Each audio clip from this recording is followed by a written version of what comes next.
Chapter 791. Big Sister Xiang, help me just one more time. Chi. Gu Li's eyes blazed with purple flames. His pierced chest stopped bleeding. Unbearably nauseating purple mist seeped out of his chest and into the outside world.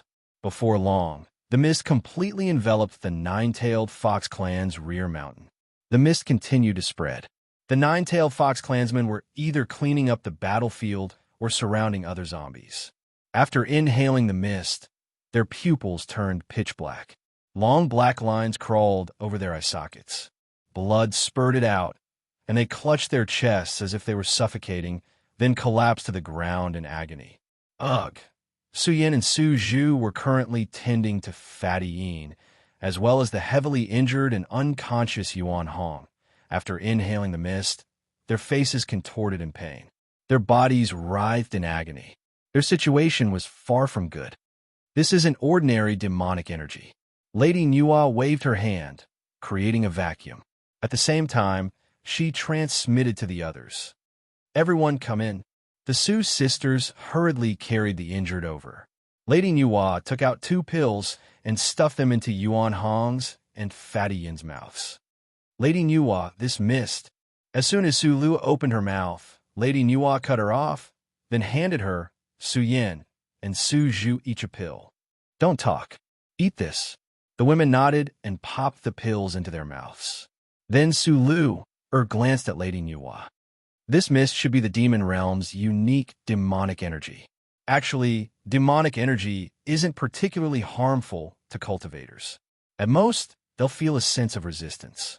However, this youth's demonic energy is poisonous. Poisonous? Su Lu's expression froze, and she tried to run outside. What are you doing? Shouted Nua, grabbing Su Lu by the arm. This is the safest place. My clansmen. Su Lu was extremely agitated. The demonic energy had already spread to the outside world, so her clansmen must have inhaled it as well. So what? Lady Nua's tone was very resolute as she said, just now, you already breathed in the nether demonic chi. The only reason you're able to stand here safely is because of that pill. Now, stay here and focus on expelling the poison from your body. As for your clansmen, they can only pray for themselves. Goddess Nua's expression darkened as she spoke. It would have been better if the Nine-Tailed Fox clansmen had sensed the toxicity of the demonic aura in advance and held their breaths. If not, then it could only be said that this was their fate. It is I, the clan leader, who did not protect them well. Su Lu gritted her teeth and sat on the ground. Su Zhu hugged her shoulders and comforted her. After relying on each other for so long, the 2 sisters should be the most familiar with each other. As the head of the clan, Su Lu had always put on a tough front, but in her heart, she had always been a tough person. Sometimes, he was more fragile than anyone else. She had always placed the Nine-Tailed Fox clan in the most important position, and everything she did was for the sake of her clan. But now, Lady Nua. At that moment, Su Yin walked over and looked worriedly at Yi Zichen, who stood in the middle of the mist. That Zichen, Lady Nua glanced at Yi Zichen and sighed softly. Even if he sensed it, it's already too late. All we can do now is trust in him. He has a way to deal with this. I never would have guessed that in just a few months, your cultivation would reach such a level. Gu Li gripped the Xianyuan sword and rose to his feet. Purple flames blazed in his eyes, and black lines crawled over his eye sockets. His skin had darkened, and the hole in his chest had already healed. He now looked just like an abyssal, but unlike an abyssal, he could control his own consciousness. Buzz! The Xianyuan sword trembled violently as it tried to break free. Gu Li glanced coolly at the blade in his hand. What a loyal blade! If only the Chiyu sword had even the slightest bit of your loyalty. He smiled calmly and let go. The instant he did, the Xianyuan sword transformed into a beam of light and returned to Yi Zichen. The blade circled around him, swinging back and forth as if asking him how he was doing. Humph! Yi Zichen let out a muffled grunt, then blood dripped from his nostrils to the ground. Thud! Thud! Cough! Yi Zichen hurriedly covered his mouth. When he opened his hands, he saw faint golden blood in his palms. "Kid, are you all right?" Xianyuan Xiang called out anxiously. After a full 15 minutes, Yi Zichen stabilized his condition, reached out, grabbed the hilt of the Xianyuan sword, and propped himself up. Cough. This time, he coughed up a mouthful of golden blood without any attempt to hide it. Yi Zichen's eyes reddened, and his body swayed. Even so, he tossed the Xianyuan sword high into the air and began forming hand seals. "Kid, you've gone mad." The Xianyuan sword roared angrily. Even in this situation, he was still forming hand seals. The hand seals of the Xianyuan dragon slaying art.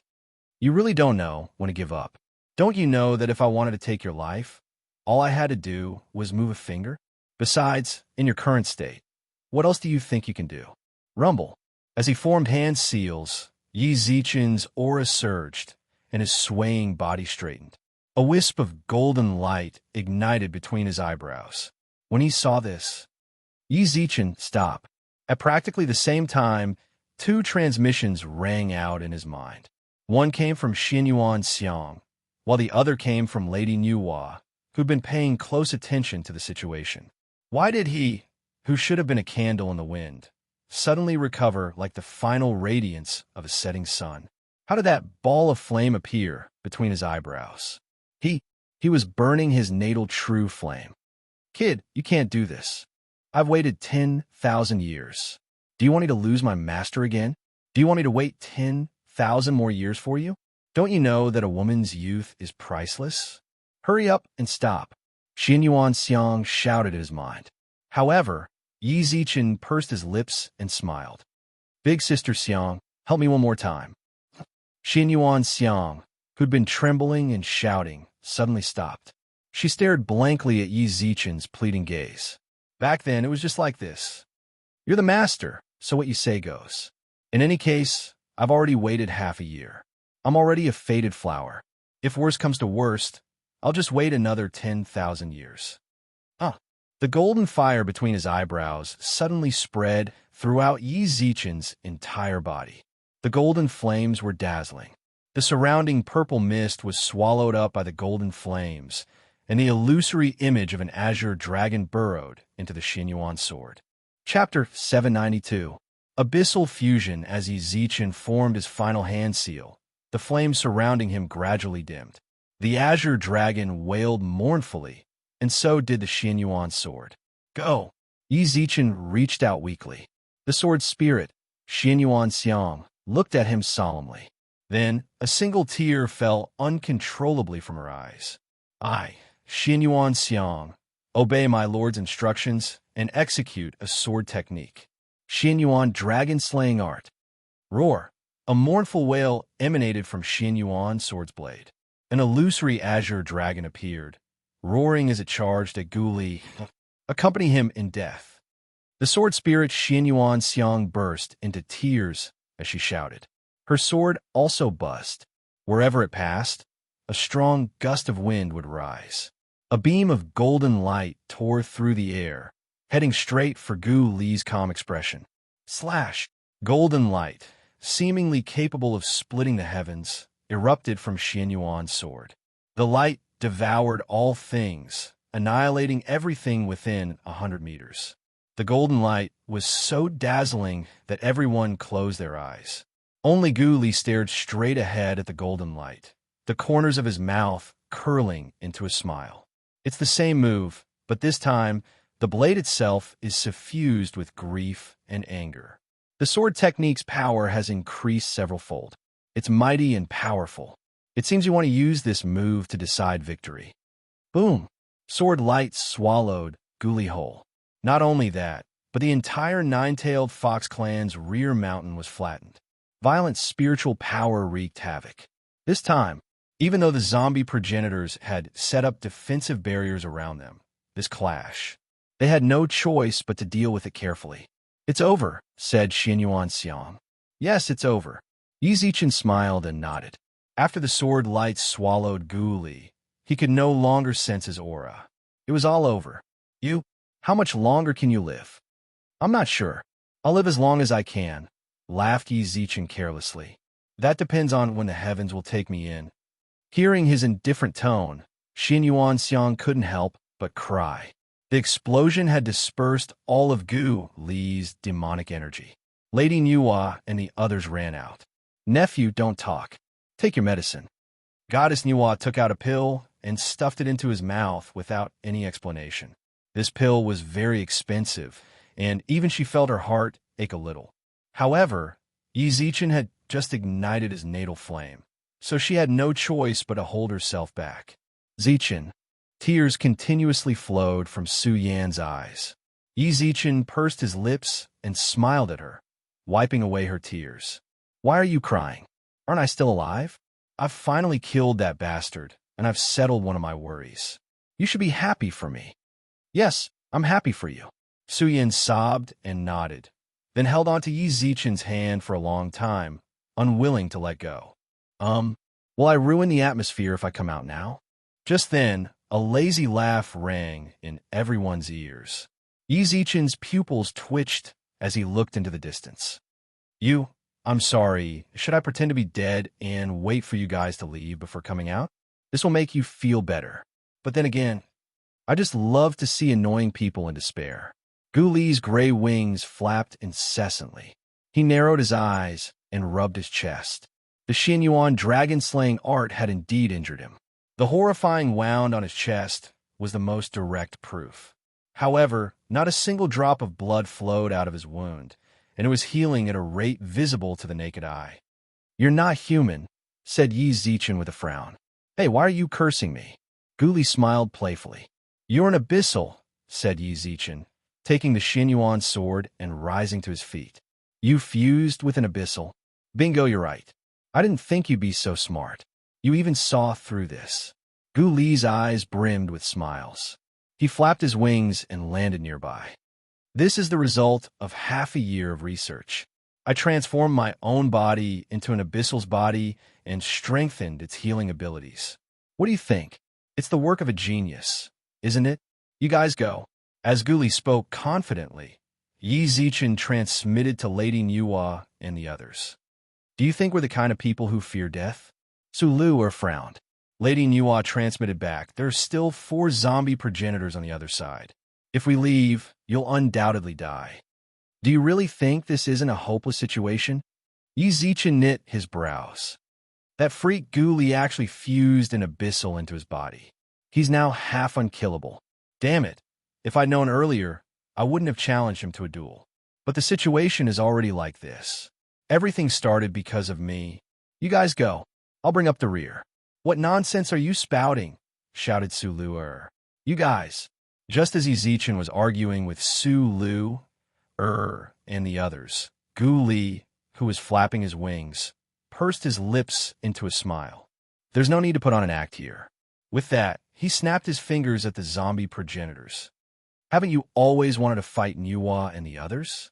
Fine, let's just kill them all. When they heard that, the zombie progenitors grinned strangely. They were on the verge of exploding. Yi Zichen, Yi Zichen, is there something wrong with your brain? When he saw this, Yi Zichen couldn't help but curse inwardly. He should have just let Gu Li go, but he insisted on fighting him one-on-one. Now, he was going to fucking leave them all behind. Don't just stand there. This isn't the time for that. Transmitted Lady Nuwa into his sea of consciousness. Lady Nuwa transmitted into his sea of consciousness. Leave the zombie progenitors to us. As for Gu Li, I leave him to you. I sent word to the people of the Buddhist domain a long time ago. They should be arriving soon. The Buddhist domain? Tathagata? Yi Zichen's eyelids twitched. I don't know who they'll send either. In any case, we just have to hold out a little longer and we'll be fine. Then why didn't you say so earlier? Yi Zichen transmitted back. Then he tightened his grip on the Xin Yuan sword and snorted at Gu Li, who stood 100 meters away. Abyssal's self-healing abilities aren't limitless, right?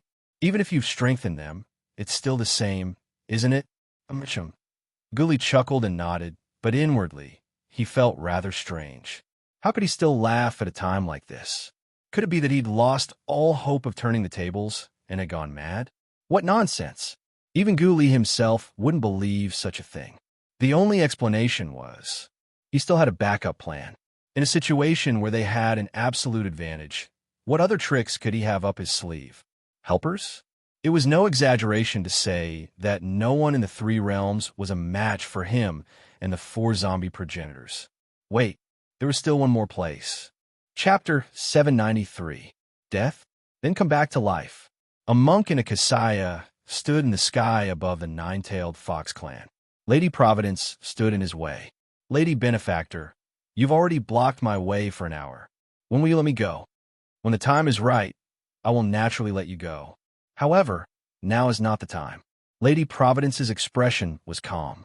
From their position, they could see the situation in the back mountains of the nine-tailed fox clan. I'm here on the Buddha's orders to assist Lady Nuwa. You block my way. That's unreasonable, said the monk with a frown.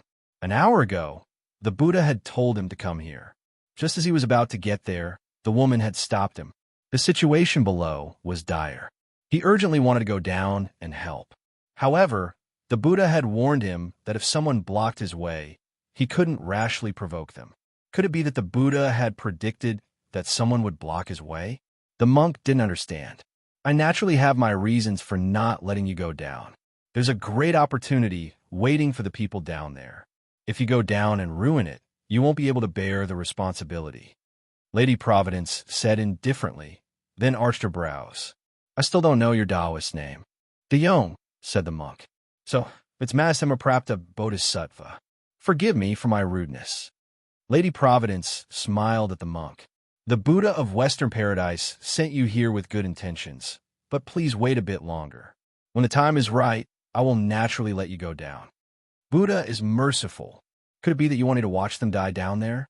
Bodhisattva, just keep watching. Ding, ding, ding. Guli closed his wings and brushed aside Yi Zichen's fire sword and cruel snow sword. His expression was sinister, but he smiled playfully. Do you think I'll suffer the same fate as before? He reached out and grabbed at the air. An enormous palm appeared in front of him and crushed the myriad mysterious concealed swords after images. Huh. Yi Zichen naturally didn't think he'd fall for it again. All he wanted was to buy time. Lady Nuwa had said the Buddhist domain would send someone over. Yi Zichen didn't doubt her words in the slightest. However, it had already been an hour. Why was there still no sign of the ancestral Buddha?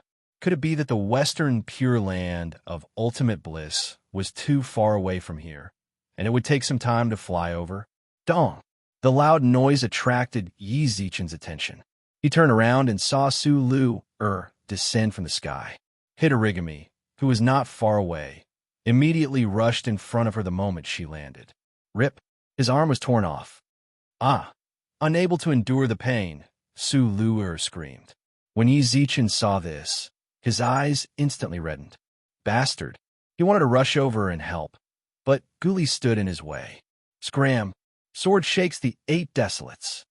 Ding, ding, ding. The sword energy did not leave any mark on Guli's wings. Yi Zichen clenched his teeth and made up his mind. Xian Yuan, plop. Just as he was about to form a seal, his chest suddenly shrank. He panted heavily, and his body began to sweat uncontrollably. Not long after, his whole body was drenched in sweat, as if he had just been fished out of water. Bang! He fell to the ground. Yi Zichen knit his brows and clutched his chest. His heart felt as if someone were squeezing it. It was agonizing. His body rolled over and over. When Xinyuan Xiang saw this, she left the sword and ran to his side. Little Yi, big sister Xiang. Yi Zichen's eyes were bloodshot. He struggled to reach out, the veins in his neck bulging. I feel so bad. You were fine just now, how could? Halfway through her sentence, Xinyuan Xiang stopped, her pupils twitching. Could it be that I burned my natal flame just now and my lifespan is up? As she considered this, Xinyuan Xiang reached out and hugged Yi Zichen's head. Yi Zichen, hold on. You're the Yellow Emperor. You can't just die like this.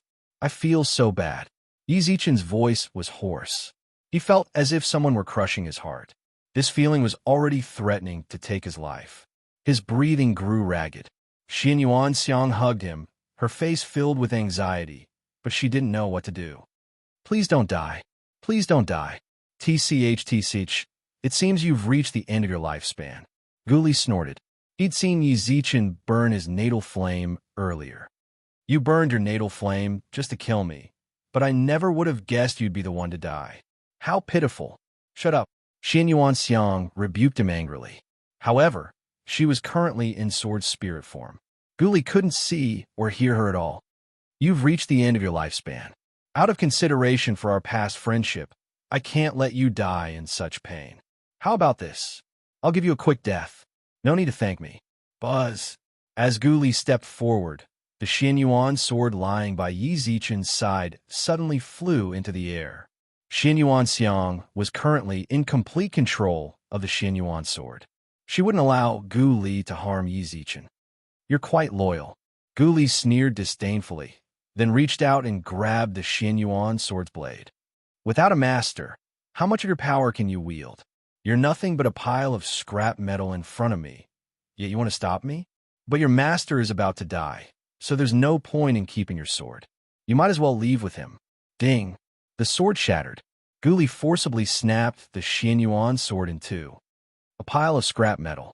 Guli casually tossed the broken pieces to the ground. Yi Zichen watched everything unfold with his own eyes. Big Sister Xiang, Lady Benefactor, this humble monk can't wait any longer. The great strength Bodhisattva was just about to step forward, but Lady Providence pointed forward, and a wall instantly blocked his path. We're at a critical juncture. How could I possibly let you ruin it? Then her gaze landed on Yi Zichen, and she frowned. Brat, this is your opportunity. You have to seize it. As he watched the Xianyuan sword shatter, Yi Zichen's fury burned even hotter. As his fury overtook him, the pain in his heart grew even more intense. Harder, harder. That pair of invisible hands squeezed his heart forcefully, until, bang, it shattered. The instant his heart shattered, Yi Zichen's pain vanished. His hands fell limply to the ground, and his eyes dimmed. Lady Benefactor, roared the great strength Bodhisattva. Stay here obediently, shouted Lady Providence, but her gaze was fixed on the distant sky. It's coming. It's about time. Dead? How pitiful. Guli looked down at the lifeless Yi Zichen with a mocking smile. But do you really think I'll let you die so easily? How about I cut you into pieces? As he spoke, Guli reached out, but then a hand suddenly grabbed his arm. Yi Zichen, who'd been lying dead on the ground, opened his eyes. Chapter 794. Divine Bestowal Come Back from the Dead?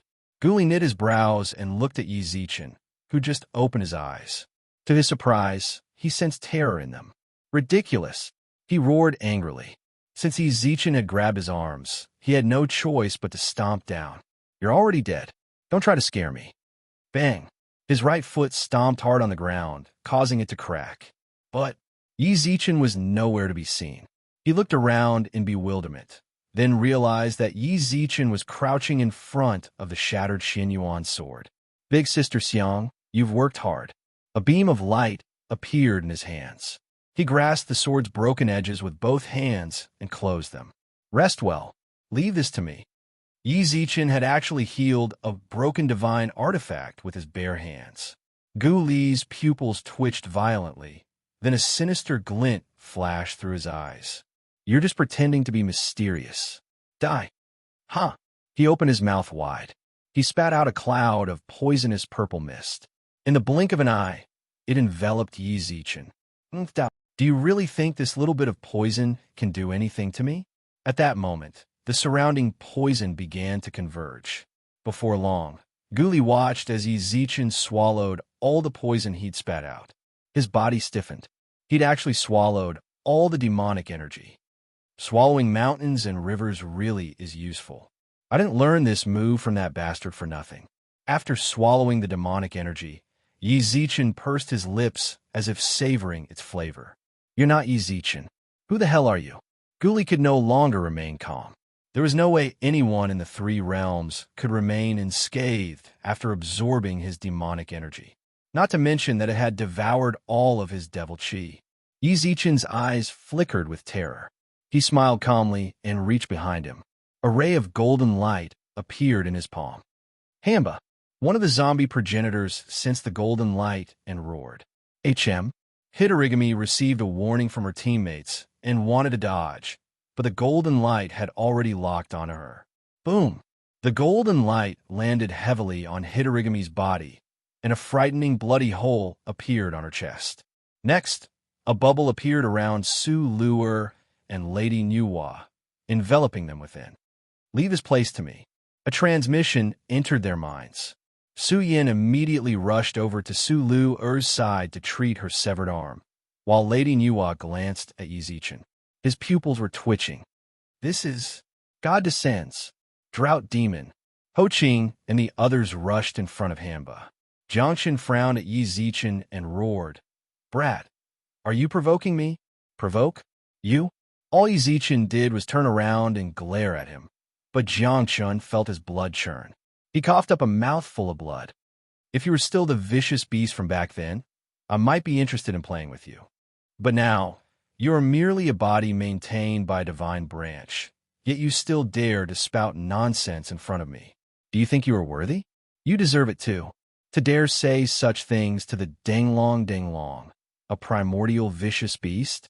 What kind of courage was this? Jiangxin clutched his chest, his eyes trembling. Yi Zichen had only glanced at him, yet he'd injured his very core. What on earth had he gone through? Guli, in truth, I should be thanking you. If it weren't for you, I might not even have been able to take that final step. Yi Zichen looked away, then smiled. Not far away. Guli looked ahead vigilantly, then arched his brows. You broke through? That shouldn't be the case. Even if he'd broken through, he'd only be a supreme. After fusing with the abyssals, he was no weaker than a supreme. However, he could sense that the gap between them was as wide as the distance between heaven and earth. What on earth was going on? Broke through? If you put it that way, it's not bad, said Yi Zichen with a calm smile. But the only difference is that I've become a god. Whoosh! A beam of multicolored light bathed Yi Zichen's head. He enjoyed the sensation as it seeped into his body. Then, dong, dong, dong, the heavenly court, the underworld, and the immortal region. A melodious bell rang out. When the higher-ups of the three realms heard it, they all rose to their feet in astonishment. They were all counting how many times the bell had rung. Dong, dong, dong, dong. 9 rings. As soon as the bell stopped ringing, a few petite figures flitted past the heavenly court. All-seeing eyes, go see if that's the three-legged bluebird. When he heard the bell, the North Pole Emperor rose to his feet. He'd been guarding the cloudy palace of the Golden Arches for a while, then took a few steps forward, his eyes flashing. Your Majesty, it really is the three-legged bluebird. Before Clairvoyant had even finished speaking, the North Pole Emperor immediately summoned a cloud and chased after him. When the immortals in the cloudy palace of the Golden Arches saw this, they hesitated for a moment. Your Majesty, what's going on? The ancient bell tolled 9 times, and the three-legged blue birds sang in joy. It seems someone's descended into divinity. At the same time, the underworld and immortal region reacted similarly. When the bell stopped ringing, they all turned to look at the heavenly court. The three-legged blue bird, as expected, whoosh, whoosh, whoosh. The 3 realms were in turmoil. Immortals of all realms chased after the three-legged blue bird just to catch a glimpse of the divine. Dong! The sound of the bell reverberated throughout the 3 realms. Even the endless beast region could hear it. Divinity bestowal. The great strength Bodhisattva arched his brows. Given his experience, there was no way he wouldn't know that this was a sign of divinity bestowal. However, since the birth of the 3 realms, there had never been a divinity bestowal. Even for him, this was his first time seeing one. Inexplicably, he glanced at Lady Providence. Could it be that this female benefactor already knew? Amitabha. Benefactor, you're so powerful, said the great strength Bodhisattva. Fortunately, benefactor, you stopped me. Otherwise, I would have lost a great opportunity. If that happened, I wouldn't be able to redeem myself even if I died 100 times. It's good that you understand, Bodhisattva. Lady Providence smiled and nodded. In truth, she hadn't been very confident before. Although she divined that this was Yi Zichen's destiny, she'd only been half right. Now that she saw that he truly descended into divinity, she could finally relax. Impossible. Gu Li sat paralyzed on the ground and shook his head violently. He looked at Yi Zichen, who was bathed in holy light, his eyes filled with disbelief. You can't possibly achieve divinity bestowal. You have the blood of demons in your veins. It's impossible for you to achieve divinity bestowal. It's fake, it's all fake. Do you think you can fool me with such petty tricks? Die. Gu Li leapt to his feet, stared intently at Yi Zichen's back, then swung his fist at Yi Zichen's head. Smack! Yi Zichen suddenly spun around and wrapped his arms tightly around Gu Li's neck. 3 pairs of 6-winged white wings suddenly appeared behind him. As the holy light bathed them, they glowed with holy light. Chapter 795. Heavenly Lightning Tribulation, the God Realm. Dong. As usual, the residents of the God Realm stopped in their tracks when they heard the distant tolling of the bell. They stared intently at the same spot.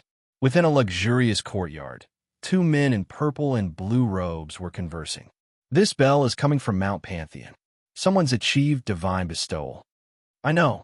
The old man in the purple robe nodded slightly, and a sharp light flashed in his turbid eyes. Do you know which side did it? It's not someone from the God Realm. It's someone from the lower realms, said the blue-robed man. The lower realms? Let me see. With that, the elder waved his hand over the stone table. The smooth stone table suddenly transformed into a mirror, which reflected the situation of the 9-tailed fox clan.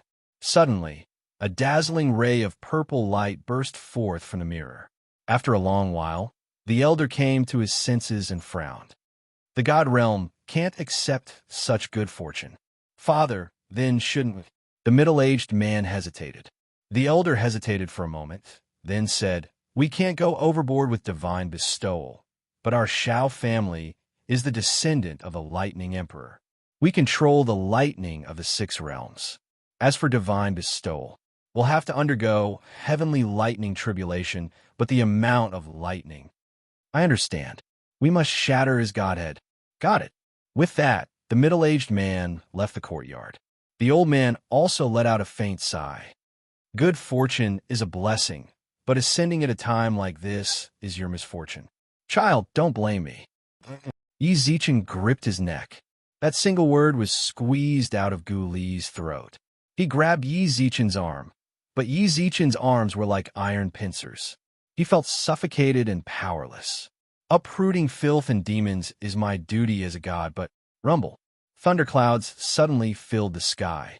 Yi Zichen glanced at them coolly, then tossed Gu Li to the ground. Once I'm done with my tribulation, I'll take your dog life. As soon as he said that, Yi Zichen seemed to think of something else. Don't even think about running, you guys. Even if I'm in the middle of a tribulation, killing you is as easy as killing an ant. He flapped his pure white wings and soared into the sky. As soon as his godhead entered Yi Zichen's sea of consciousness, he knew about the God Realm. The God Tribulation only existed to cleanse the Godhead and purify the God Force. It posed no threat to the God Bestowal user. Now that Yi Zichen understood, he looked up at the frightening thunderclouds and relaxed his vigilance. Swoosh! The Godhead left his body. A faint golden hidden blade floated above his head. Using the sword to enter divinity, Lady Providence nodded with satisfaction and smiled. In the God Realm, sword gods were extremely rare.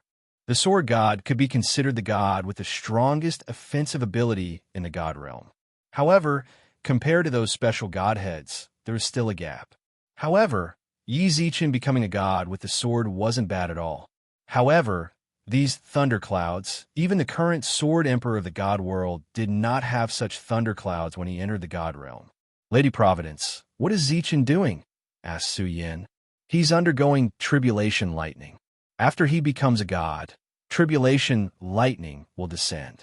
But don't worry, the 9 bolts of heavenly lightning are just tempering his godhead.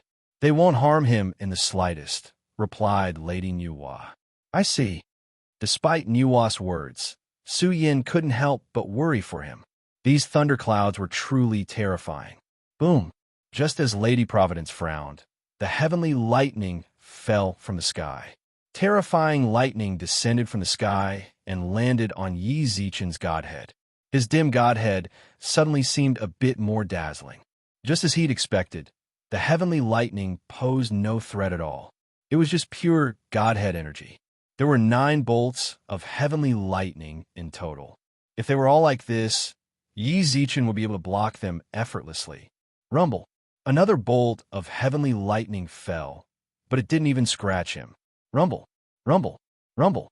Bolt after bolt of heavenly lightning fell from the sky. The hidden blade above Yi Zichen's head grew ever more dazzling. Under the pure power of the heavenly lightning, the blade grew larger and larger. Soon, it was the size of the Xinyuan sword. It seems this heavenly lightning really is a blessing. 8 bolts have passed. All that's left is the last one. Yi Zichen looked up at the thunderclouds. White light flickered within them. It was obvious they were accumulating the last bolt of heavenly lightning. Rumble. Break. This time, Yi Zichen simply charged straight into the heavenly lightning. The golden blade pierced the heavenly lightning, accompanied by an invincible sharpness. Slash. The heavenly lightning split in half. It's finally over. I've withstood 9 bolts of heavenly lightning. Now I can be considered a true god. I've become a god of the sword. What kind of title should I give myself? Yi Zichen chuckled and tried to retract his godhead, but then he realized. The thunderclouds hadn't disappeared. After 9 bolts of heavenly lightning, the thunderclouds didn't disperse. Instead, they grew even thicker. Silver light flashed, and the clouds were as dark as ink. No wonder. Lady Providence couldn't help but mutter to herself. She'd wondered why 9 bolts of heavenly lightning caused the thunderclouds to be that color.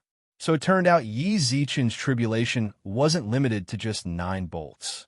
In truth, 9 bolts was just an ordinary god. After that, there were 18 bolts, 27 bolts, 36 bolts. Eventually, there were 81 bolts. The strongest expert in the god realm, Bayan, had withstood 81 bolts of heavenly lightning. She just didn't know that Yi Zichen's heavenly lightning. Lightning descended. 18 bolts, 27 bolts, 36 bolts. Heavenly lightning descended relentlessly on Yi Zichen's godhead. Before long, there were 72 bolts. Yi Zichen stood in the sky, enduring the tribulation. He was no longer as calm and collected as before. His previously radiant, golden godhead was now extremely dim. He was bathed in blood, and his white feathers fell to the ground. Rumble. The 73rd bolt. It pierced right through his godhead and landed on Yi Zichen's body. He coughed up a mouthful of golden blood. By now, he was exhausted. Logically speaking, after 54 bolts of heavenly lightning, each bolt should have given him time to catch his breath. However, his heavenly lightning gave him no time to catch his breath. 1 bolt after another. It didn't seem like the heavenly lightning was tempering his divine power. It was trying to take his life. You want to play? Fine, I'll play with you. There are only 81 bolts in total, and I've already withstood 73. The last few bolts won't make much of a difference. Come on. Rumble, rumble, rumble. Heavenly lightning devoured his body. Yi Zichen's eyes were bloodshot. He gritted his teeth and blocked all the bolts. All of a sudden, the lightning stopped. There was only 1 bolt left. Yi Zichen took advantage of this opportunity and hurriedly took out a pill from his pocket. He didn't care what it was for. He just stuffed it into his mouth. Yi Zichen quickly recovered his spiritual energy, then looked up into the sky. Chapter 796. The 81st bolt of Heavenly Lightning, Chapter 796. Tribulation, lightning, the thunderclouds were as black as ink. The entire beast region and even the entire 3 realms felt the pressure of the thunderclouds. Yi Zichen stood in the air, his godhead hovering above his head, whimpering and wailing. Damn it, can't you be a little more stubborn? He couldn't help but roll his eyes. This godhead was actually panicking. Rumble. Thunder rumbled through the clouds, filling the air with unending rumbles. It was clearly gathering its strength in preparation to deal Yi Zichen a final blow. 81 bolts of tribulation lightning. Heavenly lightning devours the heart. Could it be that this kid's talent is on par with Bayan's? That was the son of the dragon god all those years ago. But seeing how heaven-defying this kid's luck is, his divine tribulation definitely won't be so easy. Lady Providence thought to herself. Beside her, the great strength Bodhisattva closed his eyes and muttered to himself. However, the scriptures were so choppy that not even Lady Providence had any idea what he was muttering. Lady Providence, didn't you say there were 9 bolts of heavenly lightning? Asked Suyin worriedly. When she saw Yi Zichen's blood-soaked appearance, she couldn't help but break out in a cold sweat. The 9 bolts of heavenly lightning only target ordinary godheads. It seems the Yellow Emperor's godhead is absolutely extraordinary. He actually had to endure 81 bolts of heavenly lightning. Heavenly lightning devours the heart. But don't worry, if he can endure 80 bolts, he can definitely endure the 81st one as well. So long as he survives it, he'll be like a carp leaping over the dragon's gate. Rumble.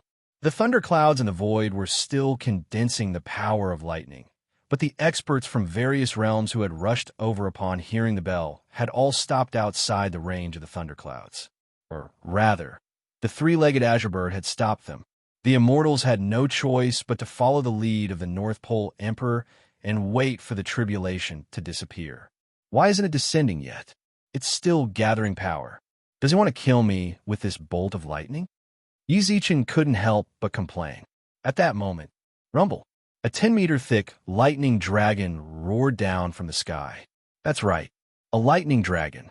This final bolt of heavenly lightning wasn't the same as before. Instead, it condensed into a lightning dragon that roared and descended as if to devour him and his godhead. You really want to kill me? Yi Zichen couldn't help but curse when he saw the lightning dragon.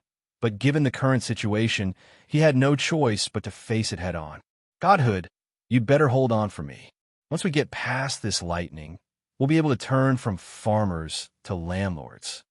The godhead above his head shook a few times as if nodding. It was also at this moment, boom, the lightning dragon descended. Yi Zichen stood in the sky and let the lightning dragon crash into the ground. Blue and white lightning spread out in all directions, wreaking havoc in every direction. Zichen, stop right there. Goddess Nuwa stretched her hand out and grabbed it.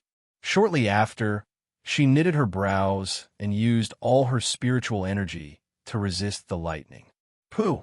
She spat out a mouthful of blood and wiped the corner of her mouth with her hand. She was shocked. This is only the remnant power of the 81st lightning bolt, but it's already the strongest lightning tribulation in the god world. It really does live up to its reputation. How could it be so powerful? Lady Providence furrowed her brows. Die, die, die. You have to die. Gu Li and the zombie progenitors cursed Yi Zichen. If it didn't die, they'd be the ones to die. The lightning clouds dispersed. After the 81st bolt of lightning, the 9-tailed fox clan's lightning vortex completely dissipated. Warm sunlight shone upon the ground. The final bolt of lightning left behind a deep, charred pit. An hour had already passed. There was still no movement from within the pit. The lightning continued to wreak havoc. No one dared move, be it within the clouds or the battlefield.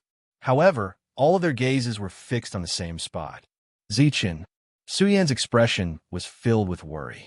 She tried to go over several times, but Lady Nuwa held her back. An hour had passed.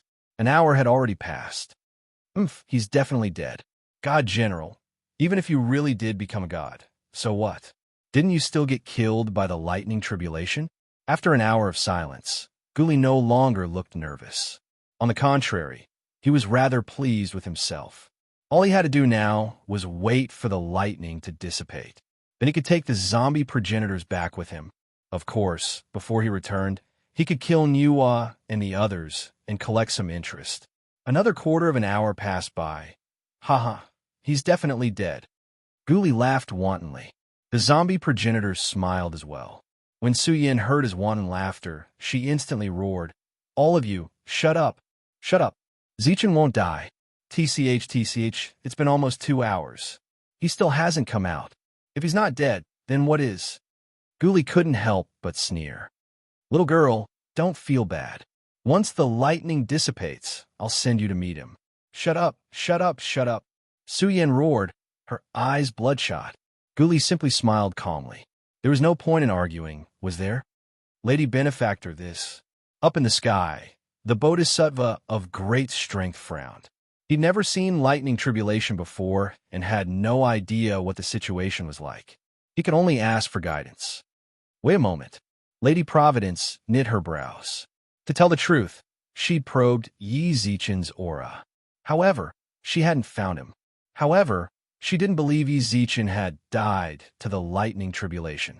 Faced with this dilemma, she could only wait. Cough, cough, cough. A sudden cough broke the silence. Yi Zichen's hair stood on end as he crawled out of the pit the lightning dragons had created. His entire body was char-black. The feathers on his back were no longer as white as before. Now it was a bit yellow. Well, it really almost killed me. Yi Zichen lay on the ground, his charred body panting heavily. Before long, a golden sword emerged from the pit. The sword trembled incessantly, as if trying to shake off the charred remains. Brother, we've just survived a calamity, right? The golden sword swayed back and forth, as if nodding. When she saw him, Su Yan's tears turned to laughter. Lady Nuwa and Lady Providence let out long sighs of relief. Ba, sighed the Bodhisattva of great strength. They were relieved, but Gu Li and the others. Ow! How is this possible? Gu Li's expression was blank as he plopped to the ground. The lightning hadn't killed him. It's over, it's all over. The zombie progenitors' faces were ashen. If Yi Zichen hadn't died, then they would. Ouch! Yi Zichen stretched lazily, then leaped to his feet. He smiled genially at Su Yan, then walked over to Gu Li, his expression cold. Chapter 797. Another one. The Shao family in the God world. Ta ta ta. Hurried footsteps sounded from the courtyard. Old Master Shao, who was leisurely sipping his tea, glanced at the newcomer. You're the head of a family now.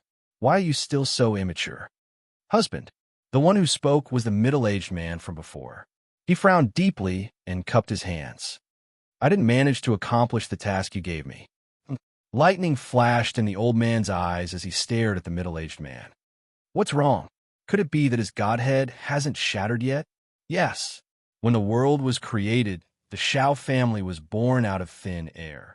Ever since the first generation of the clan was born, the clan had controlled the lightning tribulations of the 6 realms. The middle-aged man was the 9th head of the family. The old man was the famous heavenly lightning emperor of the god realm, Shao Ting. It was impossible to tell Shao Ting's age. All they knew was that in the god realm, he was considered a great senior. In fact, with his situation, it was not a problem for him to continue to be the family head. It was just that he was tired of power and wanted to spend his later years leisurely. At the same time, he wanted to give the younger generation of the clan a chance. So he gave the position of emperor to his 3rd son, the current head of the Shao family, Shao Yan. Lightning pools. The rumbling power of lightning spread across this space that was millions of hectares in size. Tens of thousands of clan members stood around the pool of lightning, and they were sending down lightning punishments for all the realms. There was no need to salute when lightning was summoned. This was a rule of the Shao family that had been passed down since ancient times. Even if the people who had summoned lightning saw Shao Ting and Shao Yan, they still ignored them. Father, look! Shao Yan pointed at a silhouette within the lightning pool. Emperor Heavenly Lightning glanced at the lightning pool, then said, You're not the only one. How many bolts of lightning did you give him? I didn't add any thunder. Shao Yan frowned. When the child ascended to godhood, there were 81 bolts of heavenly lightning. I can't add any more. 81. Shao Ting didn't care about his status. When the others heard this, they couldn't help but be visibly moved. It's actually 81 bolts of heavenly lightning. Could it be that this kid's talent has actually reached the level of Swanee? How did he become a deity? Sword. The old man fell silent. Shao Yan looked at the old man for a while, then said, Father, what should I do now? After enduring the heavenly lightning, it won't be long before he ascends, but the current situation. You are now the head of the Xiao family. How can you be so flustered? Xiao Ting furrowed his brows and berated him. Xiao Yan hurriedly lowered his head, but before long, his father spoke again. This kid definitely can't ascend to godhood. Continue. What? I told you to continue. Continue? Xiao Yan glared at him. Father, ever since the heavens and earth were created, 81 bolts of heavenly lightning have always been the limit. Everyone in the 6 realms knows this. If the people of the 6 realms find out, what will happen to our Xiao family? My Xiao family controls the lightning tribulation of the 6 realms. We can send as much lightning as we want. That's not something those idle people can gossip about. I like to see who dares to speak ill of my Xiao family. As he spoke, Xiao Ting unleashed his full power. Even Xiao Yan, the former head of the family, couldn't help but shudder at his unstoppable drive. Since his father said so, he made up his mind. Lightning. How is this possible? How could you possibly survive? Gu Li's eyes were filled with panic. He stared in terror at Yi Zichen, who was smiling calmly. 81 bolts of heavenly lightning. There's no way you could have survived. It seems you want me to do it myself. Yi Zichen ignored him and took a few steps forward. As he took a step forward, Gu Li inched backwards. Impossible, I don't believe it. Gu Li suddenly flapped his wings and tried to flee. You still want to run? Yi Zichen raised his hand and pressed Gu Li to the ground. You think you can run from me? From that one move, Gu Li could feel the true difference between them. If he couldn't run, then, thud, Gu Li knelt to the ground and banged his head on the ground. His eyes were bloodshot, and his hair was drenched in sweat. Brother Yi, Emperor Yi, let me go. I know I was in the wrong, but I was instigated by someone else. It was the Qi Yu sword. He said I was the reincarnation of Qi Yu and instilled in me that I had to be your enemy, that we couldn't coexist. In truth, it was all his fault. If it weren't for him, how could I possibly have become your enemy? I was wrong. I shouldn't have listened to slander so easily. The zombie progenitors harmed your friends. If you kill them, I don't think I'll stop you. I can atone for my previous mistakes. All you have to do is nod your head. Gu Li knelt on the ground, kowtowing so hard his forehead was covered in blood. He was so nervous that his voice trembled as he spoke. Gu Li, you're actually thinking of abandoning me now? Roared Jiangshen. Ha, you zombie progenitors committed all sorts of evil. You deserve to die. I simply listened to slander. I'm not like you. I've harmed a single one of the people of the Beast region. I've never. It's all your fault. You turned them into zombies. It's all your fault. In the face of death, people always revealed their true, ugliest side.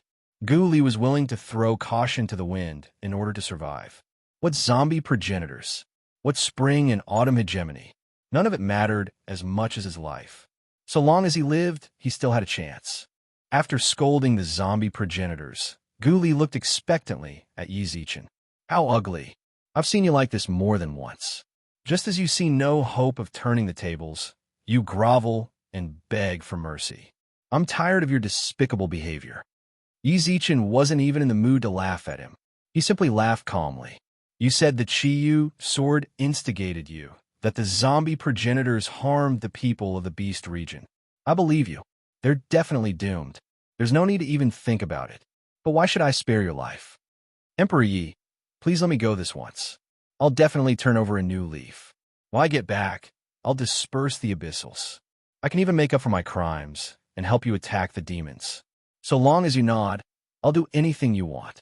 Brother Yi, we're relatives. We're both members of the Gu family. Just let me go, all right? Just let me go this time. Gu Li gazed coldly at Yi Zichen, who looked back at him expectantly. Not good. With that, Yi Zichen raised his hand without hesitation. Rumble. Under the clear sky, a bolt of red lightning struck down with a loud rumble.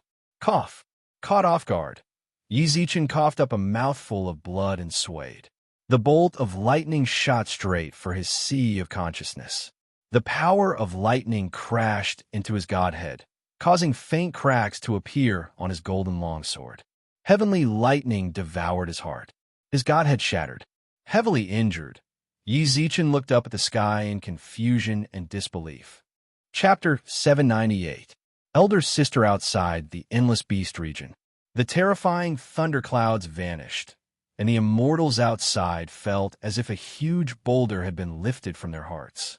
The pressure of the thunderclouds was simply too strong, especially the last bolt of tribulation lightning. Even though they were thousands of miles away, their eyelids still twitched and their hearts trembled. Great Emperor, I wonder if we can go in and see the Supreme Divinity's face. The one who spoke was a piece of land. With his position as an immortal, he was only considered to be at the bottom of the heavenly court. It would be difficult for him to enter the numinous sky hall of the golden arches in his lifetime. However, he was part of the beast region, so he had the geographical advantage. Only then could he follow behind the North Pole Emperor and see the exalted Divine Lord. The other immortals' eyes lit up as well. Exalted God. He had only seen such existences in the ancient books of immortals. Now that he was able to see them with his own eyes, it was definitely the greatest fortune of his life. Brother Fushi, Xidagarba, what do you think? The purple-robed Emperor Zue turned to the side and asked. All of the higher-ups of the three realms had come out for the god descent. The heavenly court was led by the North Pole Emperor, and the immortal region was led by Fushi. Logically speaking, the great sacred emperor equaling heaven should have come to the underworld. However, he had been searching for a breakthrough recently and had yet to show himself. When the Jade Emperor ascended, someone from the underworld had asked about the great sacred emperor equaling heaven. The Jade Emperor only smiled mysteriously and did not say anything. Left with no other choice, Xidagarba Bodhisattva could only bring the 10 Yama Kings over. Originally, the Xidagarba Bodhisattva didn't want to come, but he couldn't resist the advice of the 10 Yama Kings. The few of them were not qualified to meet the exalted deity. Thus, Xidagarba Bodhisattva had no choice but to leave the mountain. Meeting the exalted deity is not something that you and I can say with certainty. The divine bird, the three greens, will guide us. The Xidagarba Bodhisattva said indifferently. He had been a Buddhist for many years and did not really care about these things.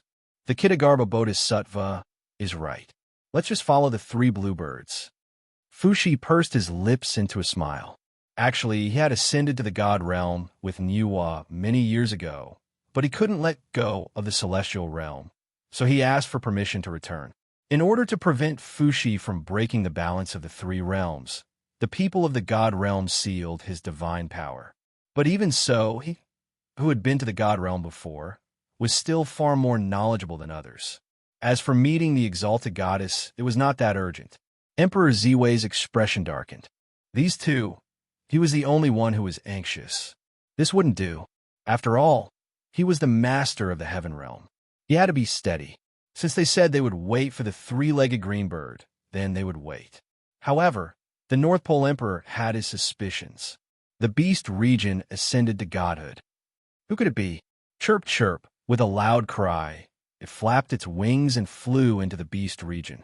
The triazure bird is moving, said an immortal. Follow me. As soon as the North Pole Emperor finished speaking, the three youths leading the way suddenly stopped in their tracks. Chirp, chirp, sorrowful cries rang out from its mouth, but it didn't advance any further. What's going on? Rumble. At this moment, a clap of thunder boomed. Red lightning pierced the immortals, and they hurriedly dodged. Chirp, chirp. After coming to a stop, the Tricyn bird let out a mournful cry, then transformed into a streak of cyan light and flew into the beast region. The immortals behind them were all confused.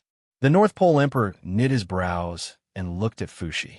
Isn't it said that there are only 81 bolts of heavenly lightning? Brother Fushi, you've been to the god realm. Did you know that there's more after the 81 bolts? I didn't. Fushi shook his head. He didn't know why, but he was actually a little flustered. Follow the triazure bird. Since it's gone in, we can naturally go in as well. When the time comes, everything will become clear. Crack. Cracks had already appeared in Yi Zichen's sea of consciousness. His godhead could no longer withstand the lightning's corrosive might and shattered. For Yi Zichen, the destruction of his godhead wasn't as simple as a serious injury. He coughed up a mouthful of blood. He stared blankly at the sky. It was still clear and boundless. But why had another bolt of lightning appeared? Hadn't it ended long ago? Godrealm, are you really so against me? Crack. Back in Maple City, Xiao Yumei was knitting when a sharp needle suddenly pierced her palm. An indescribable sense of fear welled up in her heart. Zichin. Xiao Yumei tossed her knitting to the ground, then stood in the doorway and shouted, "Take me to the nine-tailed fox clan of the Beast region. Hurry!" The Dragon Clan. As the strongest race since ancient times, the Dragon Clan had suffered the least damage during the zombie invasion. Because of the heavenly lightning, Xia Kiki had told the clan elders to stay in the main hall. She was a naughty girl, so she kept clamoring to go see.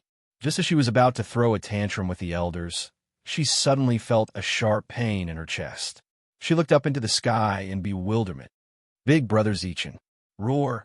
An illusory golden dragon appeared behind him. With a resonant roar, he leapt into the air. When the dragon elders saw this, they froze, then shouted, "Follow the young lady. Don't let anything happen to her." Zichin. This time, Su Yin ignored Lady Nua's attempts to stop her. She ran over, crying, "Zichin, Zichin." Her eyes filled with tears. Tears streamed down her worried face and landed on Yi Zichin's clothes. When Gu Li, who'd thought he was going to die, saw this, he froze for a moment, then burst into unbridled laughter. His lifeless eyes lit up. He hadn't died. Yi Zichin was dead. "Ha ha! I'm the son of heaven's mandate. Yi Zichin, so what if you achieved divine bestowal? So what if you survived 81 bolts of heavenly lightning? The God realm won't tolerate you. It won't tolerate you." Guli laughed wantonly. At the same time, Xiaoyan spoke up from within the lightning pool. "Father, what do you think? Another bolt. If he can withstand 81 bolts of heavenly lightning, his godhead can't possibly be that weak. Just in case another bolt will fall. But there's a woman by his side. So what? She's just grass. Since she wants to stay there, let's strike her as well." "Understood." Rumble. Another bolt of red lightning fell from the sky. "Little sister, get out of the way," Su Zhu shouted, warning Su Yin to leave. However, when she saw the bolt of lightning, her eyes flashed with determination. "I can't let you hurt Zichin anymore." Tears welled up in her eyes as she stared directly at the bolt of lightning. She didn't even try to dodge. Instead, she faced it head-on. "Little sister," Su Zhu shouted frantically. At that moment, Su Luer woke up. When she saw the bolt of lightning and the unmoving Su Yin by Yi Zichin's side. "Little sister." Mournful cries rang out from the Su sisters' mouths.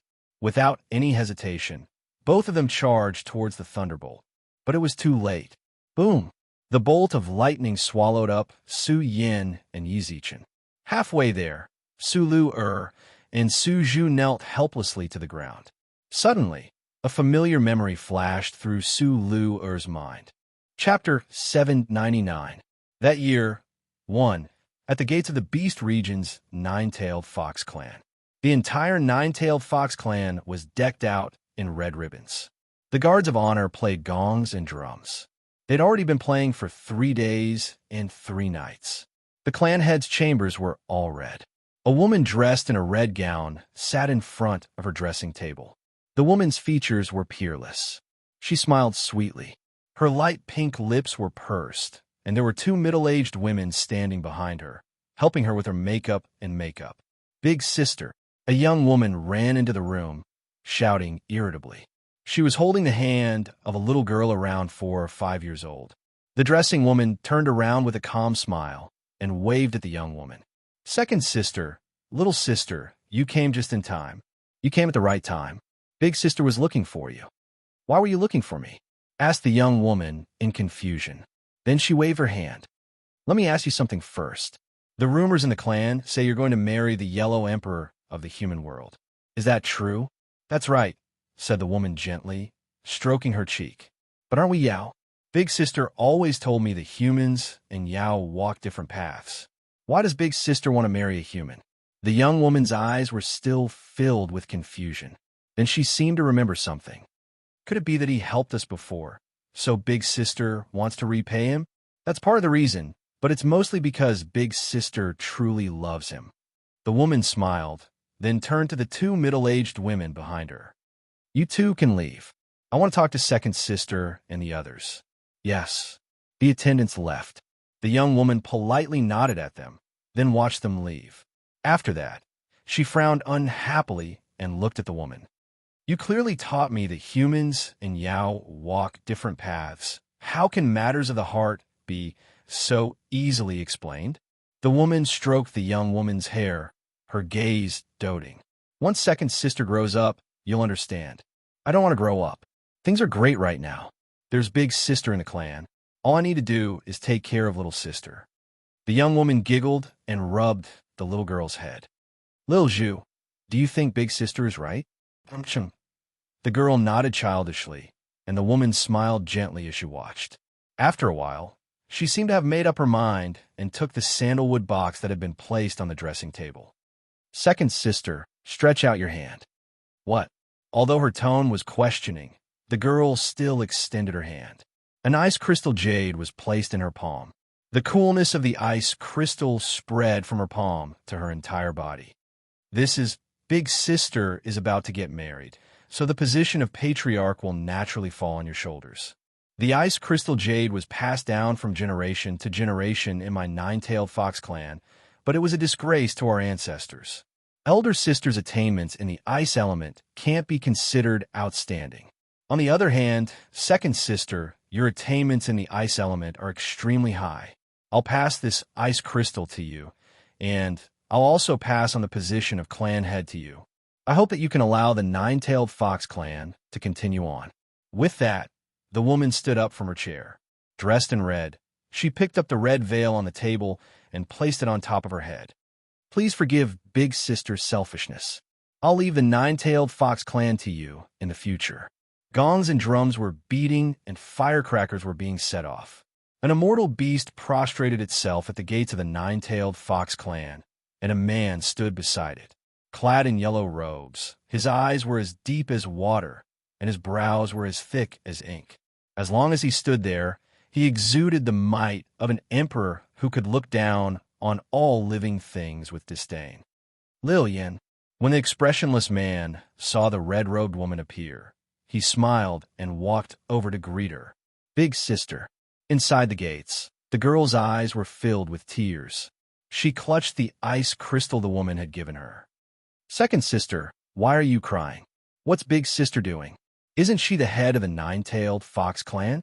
Isn't she supposed to be unable to leave Fox Mountain? The girl's childish face was filled with confusion.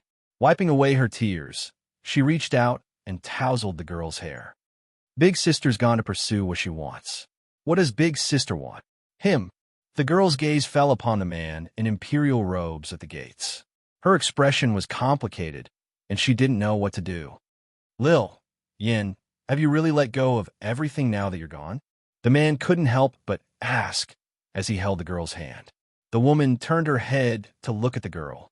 Sensing his gaze, the girl hurriedly averted her gaze.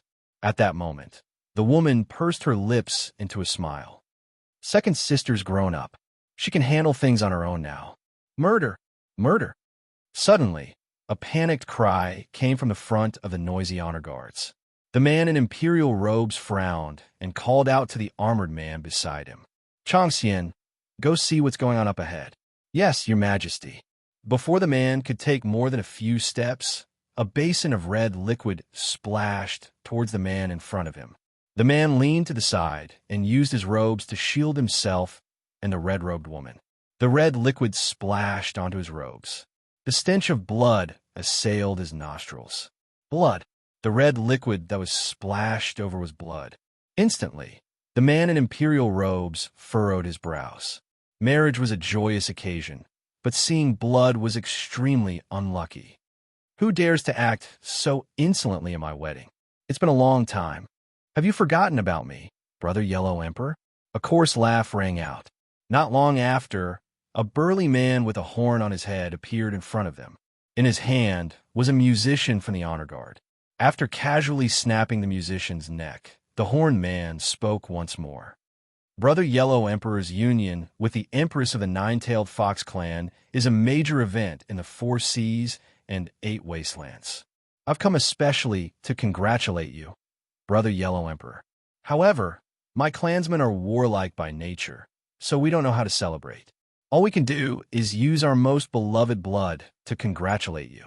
Xingqian, you've come to cause trouble, haven't you? Roared the armored Changxian. Did the Flame Emperor send you? Don't be rude, Changxian. The Yellow Emperor stretched out his hand to stop Changxian.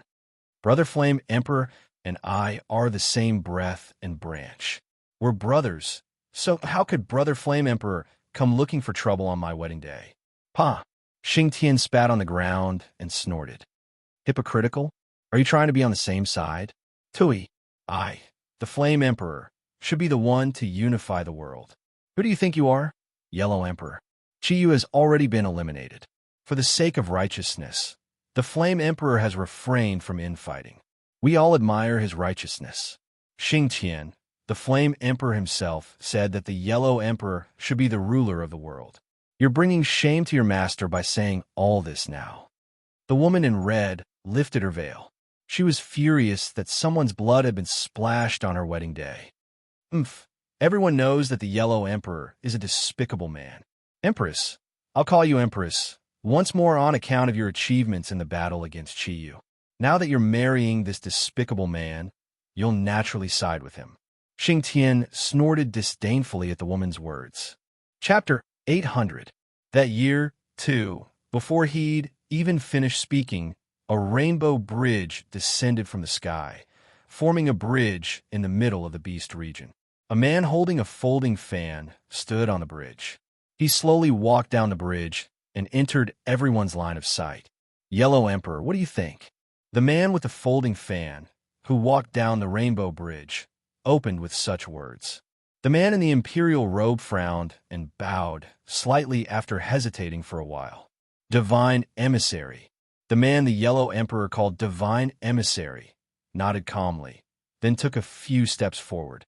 The surrounding people all knelt on one knee and respectfully called him Divine Emissary. Rise. The man raised his right hand, lifting the surrounding Yao and mortals off the ground. Before descending, I never would have guessed I'd run into the Yellow Emperor's wedding. My presence here has ruined the atmosphere. But even though it's ruined the atmosphere, I still have to ask, what do you think? The red-robed woman lifted her veil and glanced to her side, her gaze suspicious. She clearly didn't know what had transpired between her man and the God Realm's emissary. The Yellow Emperor was silent for a long while, then sighed. Divine Emissary, you're forcing my hand. Oh. The Divine Emissary arched his brows, then smiled calmly. It seems you don't want to agree. Do your words and actions represent the immortal region? Silence. I can tell you're not particularly convinced either. The Divine Emissary smiled calmly. The Divine Emissary smiled faintly and said, It just so happens that I stayed in the immortal region for a while before descending, so I brought some of the higher-ups of the immortal region over. Whoosh. The Divine Emissary waved his feather fan, and 7 or 8 men and women appeared before everyone's eyes. When he saw them, the Yellow Emperor's brows furrowed even more deeply. For some reason, he had a bad premonition. Yellow Emperor. The men and women bowed to the Yellow Emperor. If you've come to bring gifts, just wait in the immortal region. The wedding will be held in the immortal region. There's no need to trouble everyone to come all the way here. Sensing the Yellow Emperor's deep gaze, the men and women were suddenly speechless. They subconsciously glanced at the Oracle, and the Oracle also chuckled at this moment. Repeat what you told me in the immortal region. There is no need to worry about what he will do to you. With me here, no matter how powerful he is nothing but an ant. Say that again. The armored man roared angrily. At this moment, Xingtian also took a step forward, a sinister smile on his face. How dare you, Changxian? Are you trying to be rude to the Divine Emissary? Xingtian, do you know what you're doing right now? Changxian roared angrily. As someone who had followed the Yellow Emperor this entire time, he knew many secrets that outsiders didn't. The people of the God Realm wanted the Yellow Emperor dead. After shouting angrily, he turned his gaze to the higher-ups of the celestial region. Tell me, what did you say to the envoy? If I'm not satisfied with what you say, I'll take your heads. Changxian was not a vulgar person, but when the Yellow Emperor was threatened, his loyalty could no longer allow him to calmly converse with these people. Gulp. The throat of one of Immortal Domain's higher-level figures moved. He secretly glanced at the emissary, discovering that the other party was also looking at him from the corners of his eyes. He steeled his heart and spoke. Please abdicate your position, Yellow Emperor, in exchange for 10,000 years of peace in the Immortal Region. With someone taking the lead, the others braced themselves and bowed. Please abdicate your position, Yellow Emperor, in exchange for 10,000 years of peace in the Immortal Region. Please abdicate your position, Yellow Emperor, in exchange for 10,000 years of peace in the Immortal Region. Please abdicate your position, Yellow Emperor, in exchange for 10,000 years of peace in the Immortal Region. Bang! It wasn't just them. The guards of honor also knelt on the ground, refusing to get up. These people shouldn't have known all this, but now they were saying something like this, Divine Emissary. The Yellow Emperor's tone had become harsh, but the Divine Emissary still smiled calmly. Yellow Emperor, this is the general trend. What else do you have to say? Based on my understanding of the Immortal Region, you've always been particular about democracy. More than half of the higher-ups here have already decided that you must abdicate. This is the general trend. The Yellow Emperor swept his cold gaze across the crowd, a playful smile on his lips as he looked at the higher-ups of the Immortal Region he'd personally raised. Tell me the truth. Did the Divine Emissary force you to say this? Or is this the result of your discussion? It's the conclusion of our discussion. My lord, this must be the conclusion of these cowards. The people of the Immortal Region can't possibly ignore you, said Changxian anxiously. In reality, that's not the case. The Yellow Emperor's tone was a little bitter. The Divine Emissary has already descended for 15 minutes. There's no way the people of the Immortal Region wouldn't have noticed. But they still haven't come. The conclusion is obvious. My future in the Immortal Region, they've given up on me. My lord, there's no need to say any more. The Yellow Emperor interrupted Changxian with a smile. They've done well. The Immortal Region has only just taken shape, and it's insignificant compared to the 9 provinces. My arrogance has angered the God Realm. That's my fault. If I'd broken through earlier, that would have been fine, but I haven't. Since that's the case, I should pay the price. Using my life in exchange for 10,000 years of peace in the Immortal Region isn't a bad deal. My lord, Changxian's face was filled with anxiety. The Yellow Emperor reached out and patted him on the shoulder, shaking his head. 500 years ago, during the great battle against Qiyu, you were the only one left of the generals who followed me to conquer the 8 wilds. When I think back to the scene of our conquest, it still feels like it was yesterday. To be able to follow you is this lowly general's good fortune, said Changxian. The Yellow Emperor smiled and nodded, then turned to look at the red-robed woman beside him. He reached out and caressed her beautiful face, his deep, watery eyes filled with doting love. They didn't speak, but their gazes met, and their words spoke louder than 1,000 words. After a full 15 minutes, the Yellow Emperor's hand left the woman's face. He solemnly tidied up his imperial robes, then walked towards the emissary, his gaze sharp as swords. Roar! Behind the Divine Emissary, an endless horde of wild beasts suddenly appeared, their eyes filled with blood-red light. They opened their bloody mouths, and drops of viscous liquid dripped from them. He indifferently brushed past the upper echelons of the Immortal Region, brushed past the special envoy, and walked past everyone else in the surroundings. The Yellow Emperor, Xian Yuan. Step by step, he moved forward. Every step he took was filled with determination, but his bleak back revealed an indescribable sorrow. In the end, he'd been abandoned. At that moment, he stopped and stared at the horde of beasts, unmoving. Chapter 801. That year, 3. Facing off against millions upon millions of beast soldiers, this sort of heroism wasn't something others could compare to. Clad in imperial robes, the Yellow Emperor wielded a silver longsword. His sleeves fluttered in the windless air, and a vortex of spiritual energy swirled around him. Behind him, the divine emissary frowned, then roared, "Yellow Emperor, are you really going to put up a desperate struggle?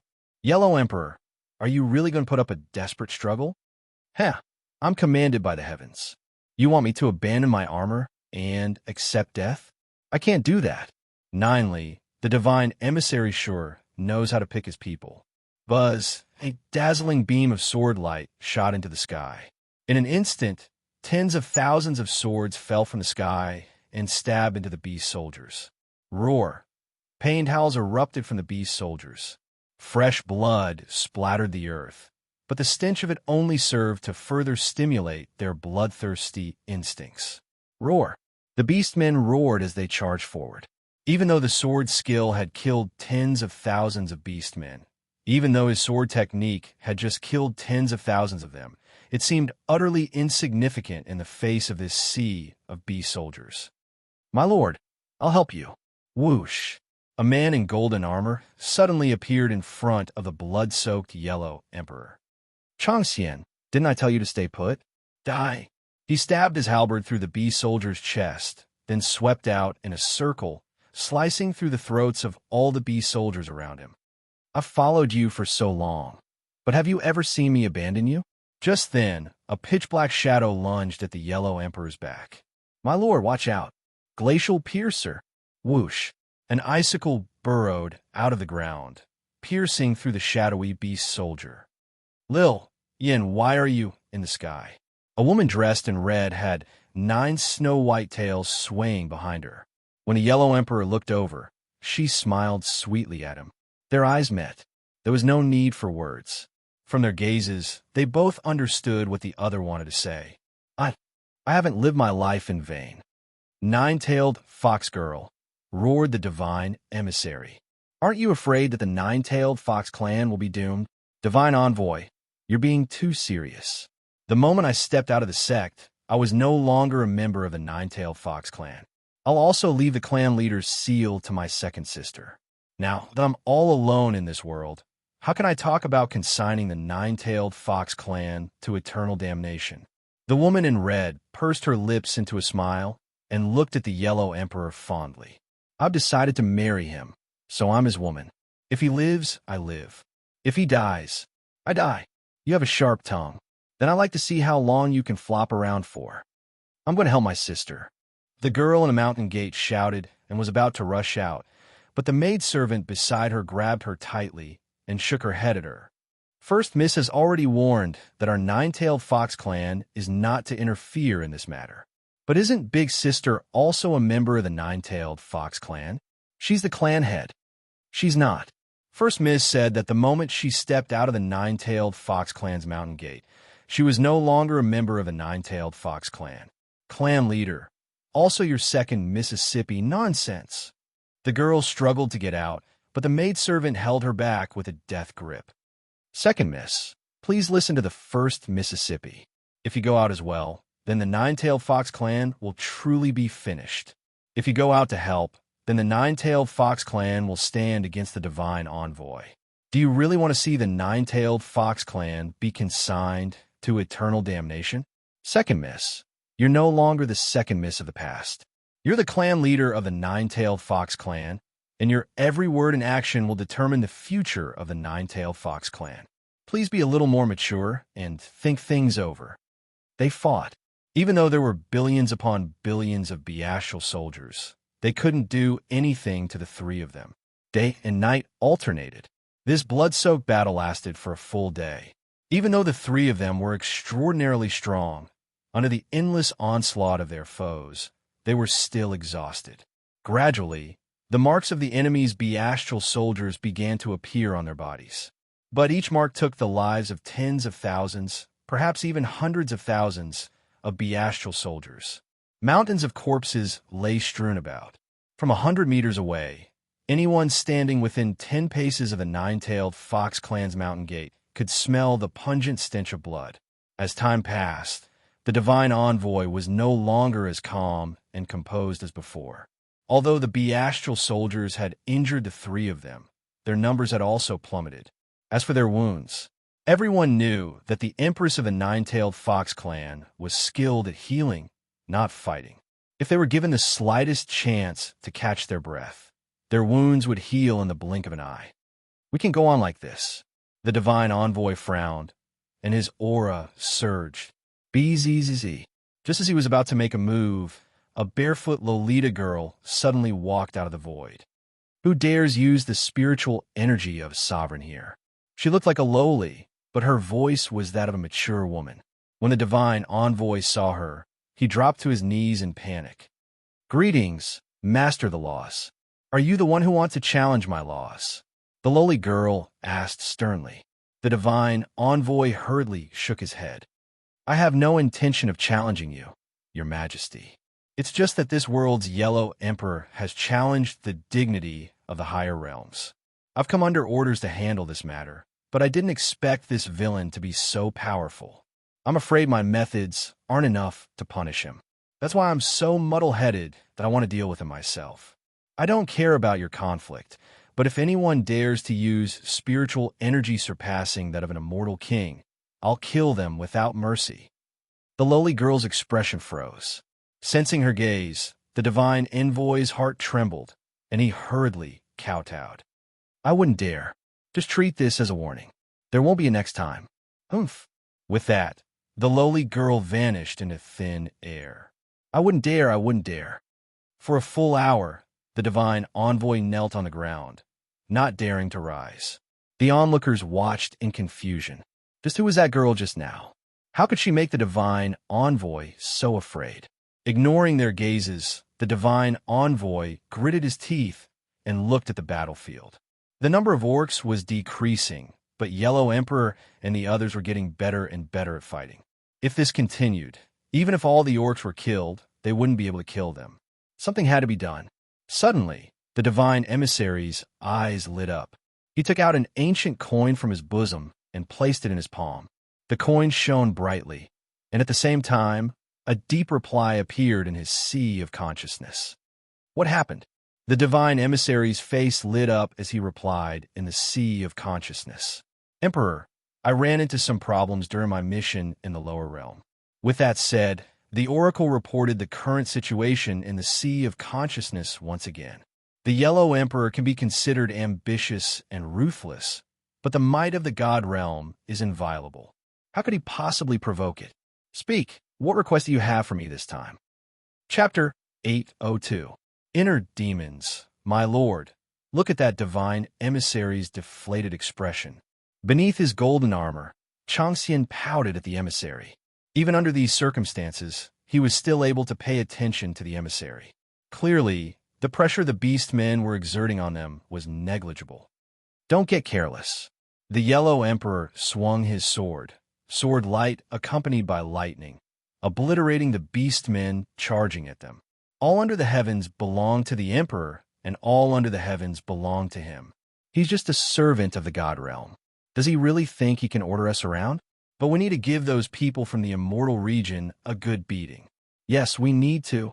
Thinking of how they'd beg for his life, his heart ached. More than half of the immortal region's sovereigns had been personally groomed by him. Some had the talent to rule the world, while others had astonishing talent. Loving talent, he'd recruited them all into the immortal region. He'd wanted to rely on them to rule the world and ensure eternal peace. But now, things had turned out like this. Rumble. Muffled claps of thunder rang through the sky. The Yellow Emperor and Changxian both raised their heads and discovered that the sky above them was filled with thick, inky clouds. Lightning flashed and thunder rumbled, creating an intimidating sight. There's something strange about these clouds. Xian Yuan, you need to be careful. The person who sent the voice transmission was the red-robed woman in the sky. Her 9 white tails kept swaying as she stared at the thundercloud with a solemn expression. Subconsciously glancing at the emissary, the Yellow Emperor realized that the fellow's nervousness had vanished. It looks like the emissary's backup plan. He's sending down tribulation lightning. I like to see just how powerful this tribulation lightning is. Boom! Stamping his right foot on the ground, the Yellow Emperor leaped into the sky. He gazed indifferently at the thunderclouds, his eyes brimming with arrogance as his lips curled into a smile. You're courting death. The emissary narrowed his eyes and snorted.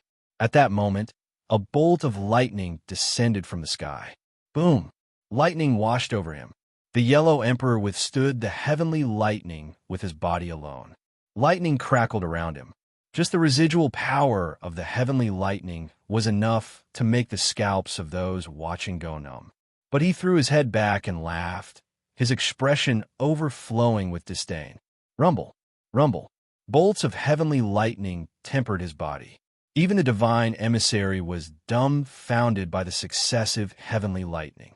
Up in the sky, the Yellow Emperor allowed the lightning to strike him. He didn't retreat even half a step. What an ambitious and ruthless person. The divine emissary couldn't help but sigh. This kind of heavenly lightning would usually only descend when a god descended. The Yellow Emperor used his mortal body to block several bolts of lightning. He was truly a hero. But even if he was a hero, someone who the god realm wanted to erase from existence, he would not survive. Boom, boom, boom. The heavenly thunder was endless. The Yellow Emperor, who had always been dismissive of heavenly thunder, finally showed signs of fatigue. Without the recovery of spiritual power, the heavenly lightning bolts became stronger and stronger. On the 70th lightning bolt, he finally spat out a mouthful of blood. Another bolt of lightning descended, causing the Yellow Emperor to lose his footing and fall heavily to the ground. Lord, howl! The beastmen, who had been biding their time, suddenly attacked. Chang Xian forcefully used his body to protect Chang Xian, but there were several beastmen's claw marks on his back. Humph! Chang Xian gave a muffled grunt. He suppressed the sweetness in his throat, gritted his teeth, and plunged his halberd into the beastman's chest. Scram, you beast! Xian Yuan. The red-robed woman descended nervously to his side. She stretched out a hand, glowing with light, and pressed it between his eyebrows.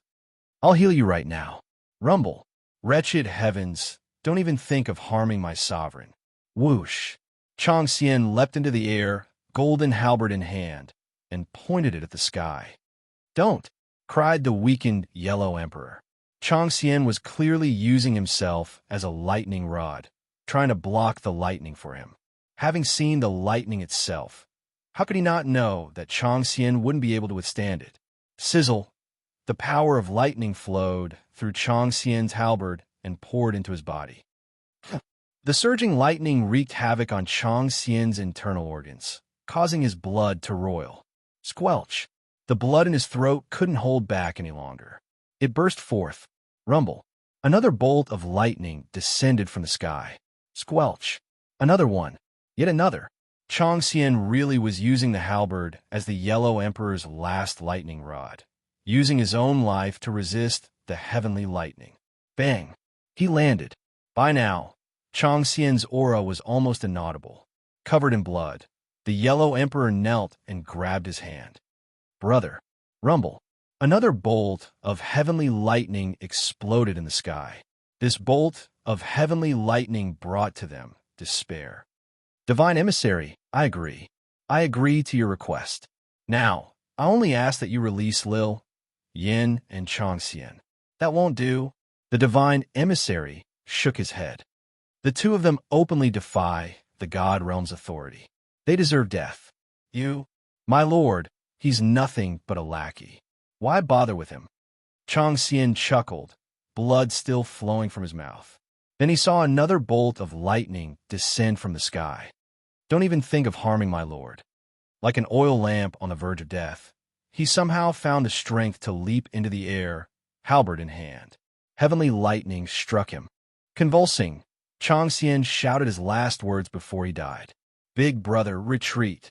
Chang Xian, the Yellow Emperor screamed at the top of his lungs. His eyes were bloodshot as he stared at Chang Xian, who was still above him. Then, under the might of the lightning, he transformed into motes of light and disappeared. Brother. Rumble. The lightning didn't stop. A red figure flitted past the Yellow Emperor. Lil Yin, don't. It seems I'll have to help you block the rest of the lightning, said the red-robed woman with a smile.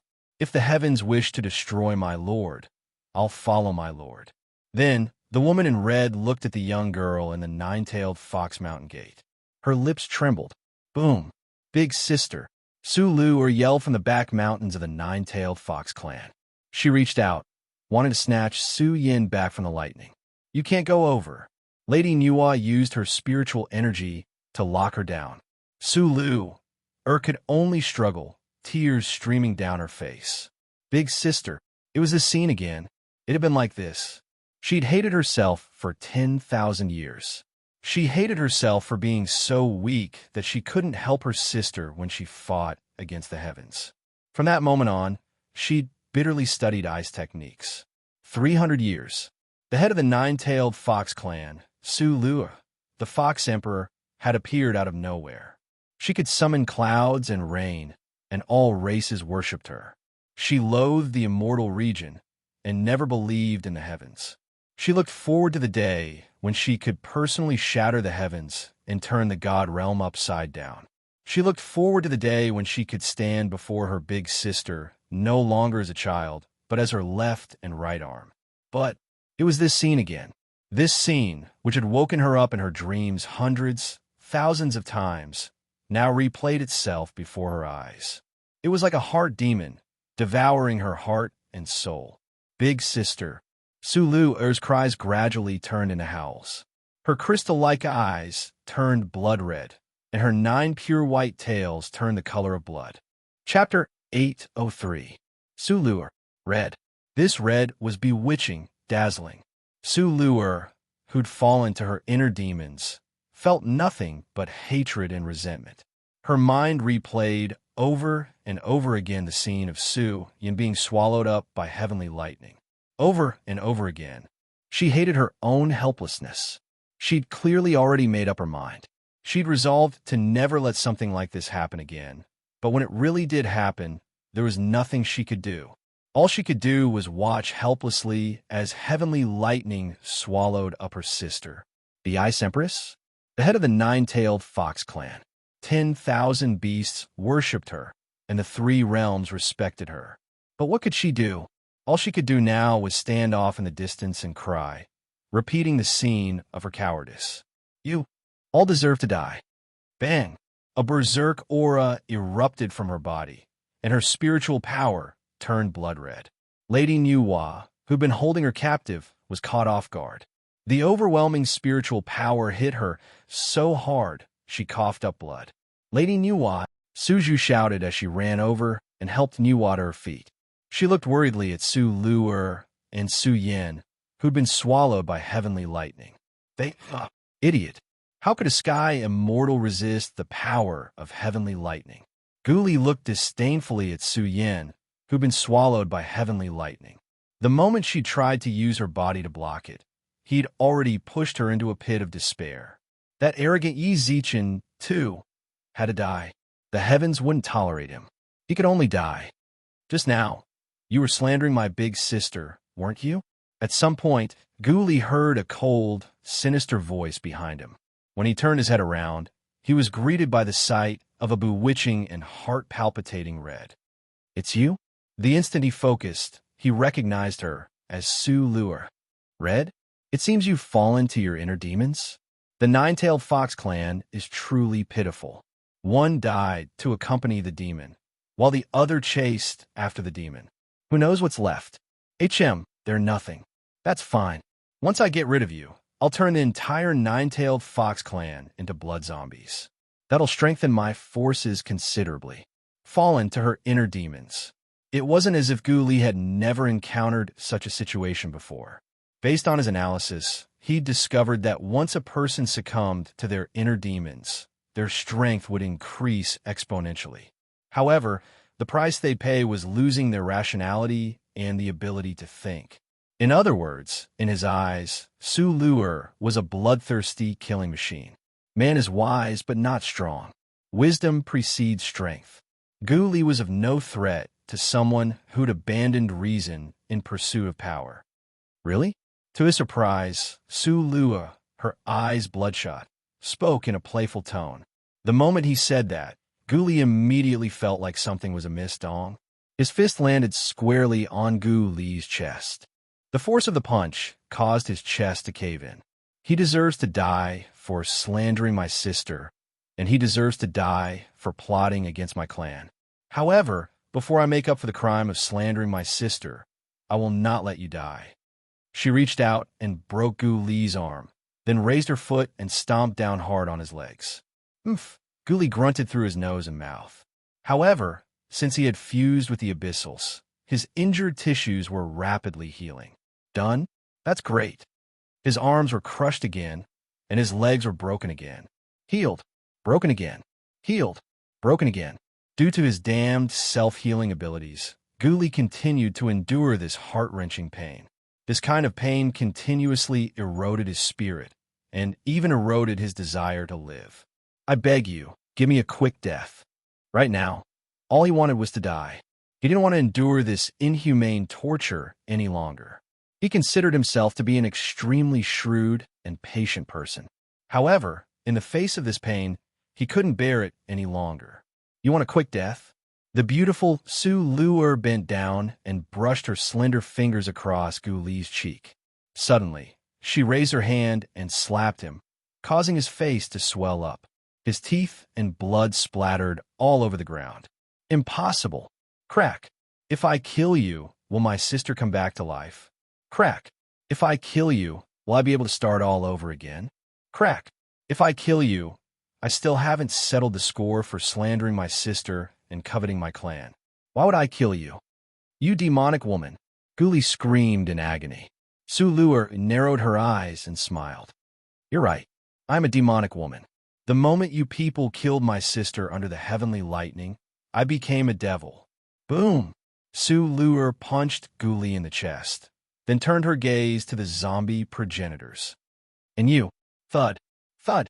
Only streaks of red light could be seen crisscrossing on the nine-tailed fox clan's back mountain. Gradually, wounds began to appear on the insufferably arrogant zombie progenitors. "All of you, go and accompany my sister in death." Su Luer's furious roars reverberated throughout the mountain. The zombie progenitors were exhausted from running for their lives. Faced with Su Luer, who'd succumbed to her inner demons, there was nothing they could do. At this moment, no one could stop her, and no one could. "You want to run?" As she fled, Hamba sensed the shadow of a giant hand appear behind her. An instant later, someone grabbed her by the neck. "I haven't settled the score with you yet." "My arm. You ripped it off, didn't you?" "Rip." Su Luer tore off Hamba's right arm. Ho Ching and Ingo, fellow zombie progenitors, frowned, gnashed their teeth, and charged forward. "You're seeking death." Su Luer nimbly leaped backward to avoid their pincer attack, then turned around and swept horizontally. Thud! Both Ho Ching and Ingo slammed into the back mountain wall. "And you, what's so great about having wings?" After dealing with Ingo and the others, Su Luer leaped in front of Jiangchen. Jiangchen flapped his wings in an attempt to dodge. But how could he possibly compare to Su Luer in terms of speed? "You're relying on him to fly, aren't you?" Su Luer grabbed Jiangchen's wings. "I wonder if you'll still be able to fly if I rip them off." Rip. Su Luer ripped the several-meter-long wings out by the roots. Blood sprayed her face, making her look even more demonic. "Oomph!" She tossed Jiangchen to the ground. Rumble. Thunder rumbled through the sky. Su Luer, who was in the middle of torturing the zombie progenitors, suddenly turned around. "In the end, it was your heavenly lightning that killed my sister." Boom! Her fist met the heavenly lightning, and the red heavenly lightning instantly poured into her body. After a brief spasm, she coughed up a mouthful of blood. "Huh!" Su Luer wiped the blood from the corners of her mouth and gazed into the sky. Beneath the heavenly lightning, she smiled. She'd looked up at the sky countless times in the past. From young to old, wherever there was lightning, Su Luer's silhouette would be there to scatter it. 10,000 years. No lightning had ever descended on the Beast region. Everything she had to do was to prepare for the day when she would return. That day would be today. Chapter 804. Umitba. The immortals lingering outside the Beast region hurried over, just in time to witness Su Luer's domination. That's the nine-tailed empress. The Earth Grandpa trembled and rubbed his eyes. As a disciple of the Beast region, he'd actually met the empress a few times before. As far as he could remember, Although the empresses might intimidated the three realms, she wasn't as cold as the outside world made her out to be. However, after a few interactions, he realized that the empress wasn't as cold as the rumors said. On the contrary, she was more passionate than ordinary people. However, the scene just now left him in disbelief. This was the empress he'd once known. Possessed, the experienced and knowledgeable North Pole Emperor furrowed his brows. The red energy emanating from her body was a sign of bedevilment. The empress's heart is as firm as steel. The outside world shouldn't be able to affect her mental state. The past. Xidagarba gazed intently at the crazed Sulur. I saw part of her past in her eyes. It's her past that's causing her to lose her mind. How pitiful. Buddha is merciful. Allowing this poor monk to witness this scene is truly pitiful. What did you see, Bodhisattva? Asked the North Pole Emperor.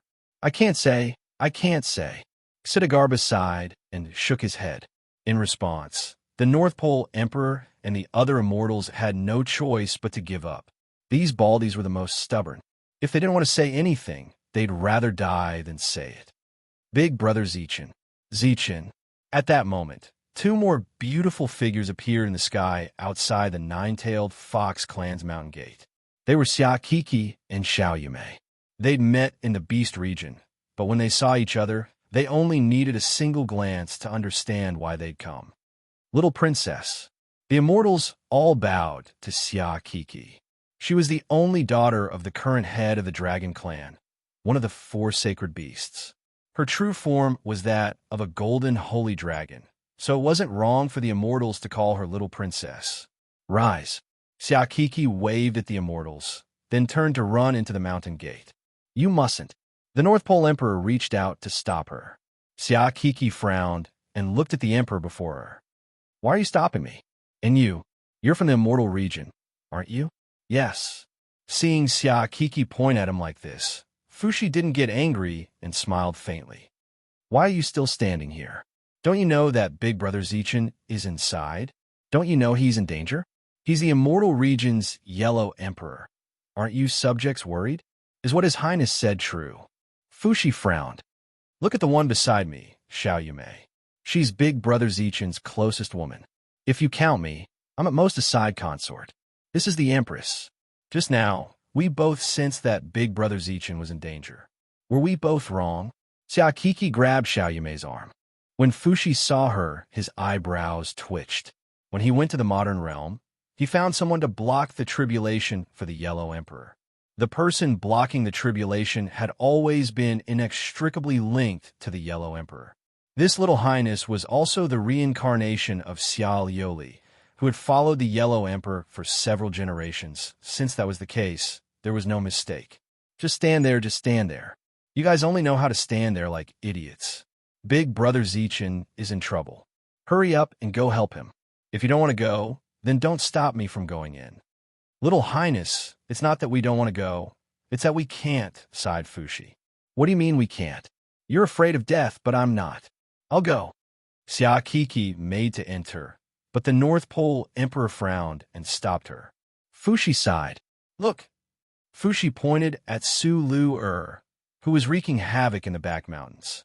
The Empress has fallen to her inner demons. If we go in now, we'll only become her targets. Are we really going to fight her? That's Big Sister Lu'er. Xia Kiki froze. What happened to her? How did she become like this? She's fallen to her inner demons. At that moment, the dragon elder who'd rushed over with Xia Kiki spoke up. Young miss, the Empress has fallen to her inner demons. We should listen to Fushi and wait outside. If we go in rashly, we'll only bring harm to ourselves. Then Big Brother Zichin, the Yellow Emperor, is blessed with good fortune. He won't fall in a place like this. At most, it'll be a daunting experience, said the Dragon Elder, ignoring his conscience. His mission was to ensure the young miss's safety. As for the Yellow Emperor, that had nothing to do with him. This girl can't go in either. Seeing that the Dragon Elder had restrained Xia Kiki, Fushi smiled calmly and grabbed Xiao Yume, who'd been about to sneak in. Back then, Brother Yellow Emperor and I were close friends. Now that he's in trouble, I can't let his wife put herself in danger. Before he could finish speaking, Fushi's gaze seemed to have captured something. That's... A few sharp-eyed people had already noticed the zombie progenitors. Fushi frowned. Danglong. Brother Fushi, what did you say? The primordial beast, Danglong. Back then, Nuwa and I joined hands. Before he could finish, Fushi saw two figures fly towards them. Elder brother.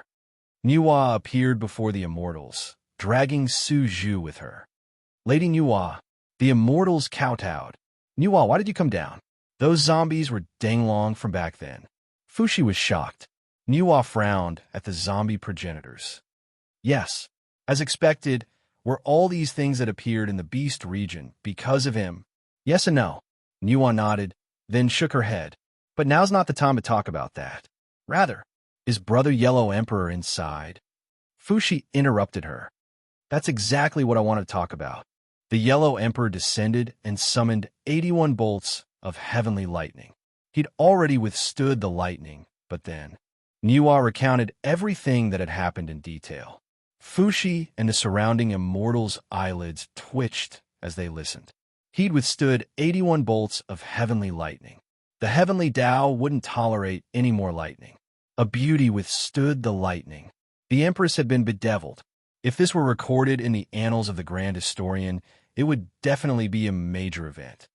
Look, the Empress is flying toward the clouds, shouted one of the sharp-eyed immortals.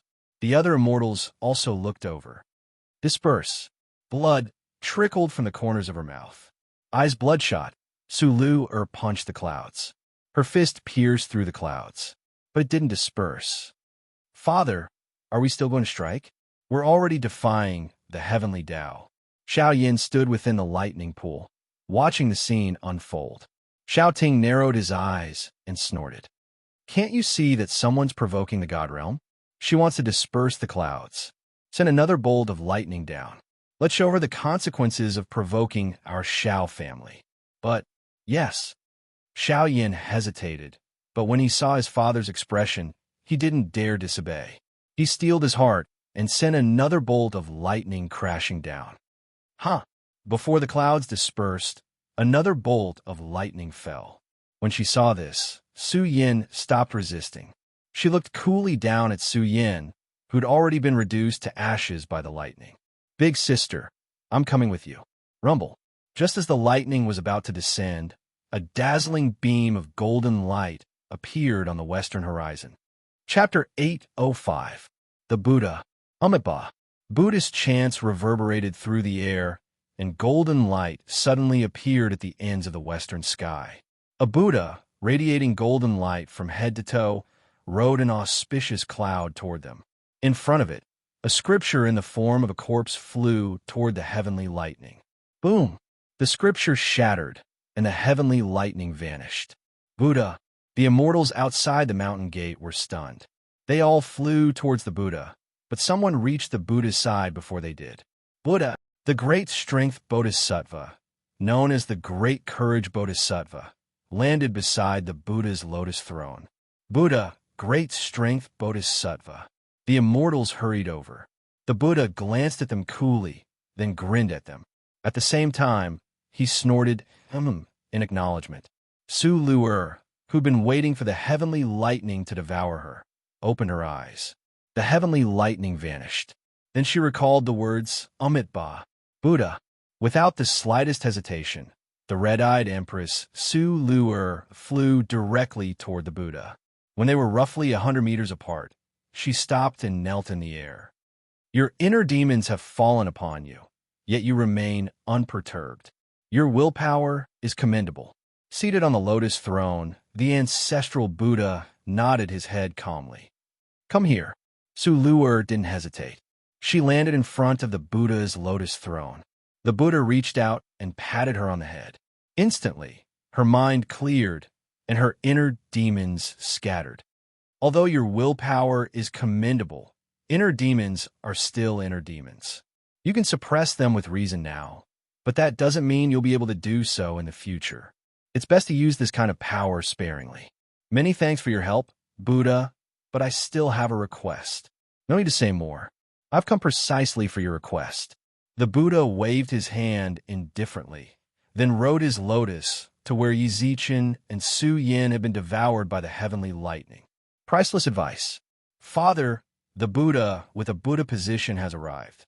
Xiaoyan couldn't help but cry out in surprise when he saw what was happening. The old man beside him narrowed his eyes. His murky eyes flashed with a faint, sharp light. Having lived to his age, he had long since become a shrewd person. His gaze revealed even more of a wily old fox. It's actually Amitabha from the western Pure Land of ultimate bliss. I thought it would be Sakyamuni from the central world of Saha. With the Madhyamaprapta Bodhisattva by his side, this old bald donkey has come with ill intentions. Xiao Ting furrowed his brows, his tone grave. Then, Father, should we continue to send lightning bolts? The man of good fortune has already been killed by our heavenly lightning. I don't think there's a need to send more lightning and provoke this Buddha, said Xiaoyan. How did I give birth to such a useless son like you? Xiao Ting's eyes flashed fiercely. If it weren't for the fact that you're my only son, the throne would never have fallen into your hands. Overcautious, greedy for life, and afraid of death. You don't have the slightest shadow of me in the past. Your son knows his mistake. Wrong, wrong, wrong. For hundreds of thousands of years, you've only known your wrongs, but when have you ever changed? Xiao Ting glared at his only son, annoyed that his son didn't live up to his expectations. Our Xiao family controls the tribulation lightning of the six realms. We're part of the God Realm's central judicial department. We punish the sins of 10,000 races and bestow auspicious signs upon the four seas. In other words, we control the karmic luck of all the realms. Anyone who sees us has to show us some respect. As the head of the Xiao family, you need to have an invincible spirit. But have I ever seen even the slightest bit of that in you? Your son understands, replied Xiaoyan timidly. Xiaoyan replied timidly. He feared his father from the bottom of his heart. Then, Father, should we send lightning bolts or not? You? AI. Xiao Ting's raised hand fell helplessly. His son. Of course we have to send lightning. Just now, that nine-tailed fox dared to openly defy the heavens. She challenged the might of the entire God realm and our Xiao family's dignity. If we don't punish someone like that, how can we maintain our foothold in the face of the God realm's myriad races? Where will our face go? But the Buddha of the Western Pure Land of ultimate bliss is here too. So what? Xiao Ting's eyes were filled with disdain. 100,000 years ago, I fought that bald donkey and couldn't decide a victor. Everyone says that the Buddha is a benevolent man of all ages and that his path of cultivation is like a fish in water, without any bottlenecks to speak of.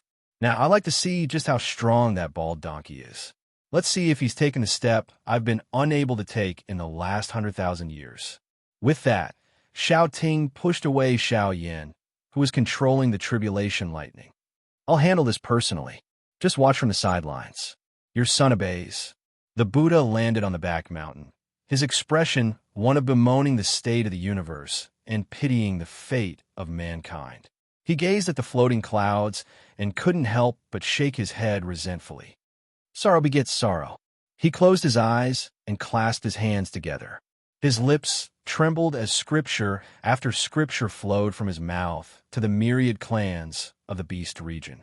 Great mercy, great release. The appearance of the zombie progenitors had caused far too many innocent deaths in the beast region. Outsiders might not be able to sense this kind of resentment, but living with it for a long time would affect one's mind. Light. The myriad clans lit up. With that final word, the beast region's resentment and aura of death completely dissipated. Su Lu, and the others felt it the most directly. Just now, when they heard that last word, they felt their bodies relax. Their moods inexplicably improved, even though they didn't know why they felt so depressed. Rumble. At that moment, the sky rumbled with thunder once more. The rumbling thunder made the immortals below feel stifled. Buddha, retreat. The Buddha glanced at the Bodhisattva of great strength. He'd been prepared to take the lightning for the Buddha, but without hesitation, he retreated out of range. Boom! Heavenly lightning descended. The Buddha clasped his hands together and allowed the lightning to descend. Jade glass body, The image in the lightning pool showed the Buddha withstanding the lightning. After being tempered by it, his body became even more crystalline. Shouting couldn't help but shout, "Jade glass body." Sure enough, he'd taken that step, a ruler. In the past, he'd been born a supreme, half a saint. His talent was breathtaking, and all the clans in the world admired him. And yet, as dazzling as he was, he'd stopped at the point where he'd become a ruler. 1,000,000 years of experience had allowed him to become a half-step ruler. But in the end, half a step was still half a step. I refused to believe it. He'd struggled against this hurdle from birth to his twilight years. He refused to believe that this bald donkey, who'd only been around for a few 100,000 years, had actually succeeded. Rumble. Another bolt of heavenly lightning fell. This time, it was violet. It was the most powerful of all heavenly lightning. The surrounding immortals couldn't help but tremble. They could already sense the destructive power of this bolt of heavenly lightning. They were practically imagining what would happen if the lightning fell. Would the beast region, and perhaps even the 3 realms, survive? However, as this bolt of heavenly lightning was falling, the heavenly lightning began to move. It vanished. Amit Ba, said the Buddha coolly, turning his head. The ancestral Buddha turned his head and spoke calmly. A woman in a plain dress slowly walked over from the void. Shouting, "Do you admit to your crimes?" Chapter 806. Tit for tat, the woman who walked out from the void had beautiful eyebrows and hair, and her appearance was like a painting. Her white clothes fluttered even though there was no wind. She seemed to be walking gracefully, but in the blink of an eye, she had arrived at the place where the lightning had fallen from 100 meters away. "Thank you for your help, Lady Benefactor." The jade-like body of the Buddha glowed as the newcomer chuckled and said, "Buddha, you're being too serious. The glass jade body is the embodiment of a ruler. Even if I didn't come, the heavenly lightning wouldn't have done anything to you." He nodded slightly, as if agreeing with the woman's words. At this moment, the woman also raised her head with a faint smile. "However, some of the clans in the god world do need to be taught a lesson. Father, it's Lady Providence." Outside the lightning pool, Xiao Yin was in a bad mood. He kept gulping. His nervousness and worry could be sensed from his expression. Unbeknownst to them, Xiao Ting was also frowning. This woman's appearance meant the situation wasn't easy to handle. Xiao Ting took a deep breath, then said to the lightning pool, "Don't worry. I didn't know Lady Providence was here. However, I'm currently experiencing tribulation lightning. Lady Providence, why did you erase my tribulation lightning?" The sky rumbled, and the immortals in the outside world stood in a daze not far away. God, the person who had just spoken, was an almighty being from the god realm. Furthermore, that expert had called that woman Lady Providence. Could it be that she was also from the god realm? Lady Providence chuckled. "Don't tell me you don't know why I wiped out your heavenly lightning." "I do not know." Even now, he was still being stubborn. Lady Providence laughed helplessly. "It seems you refuse to admit to your crimes. I really don't know what crime I have committed."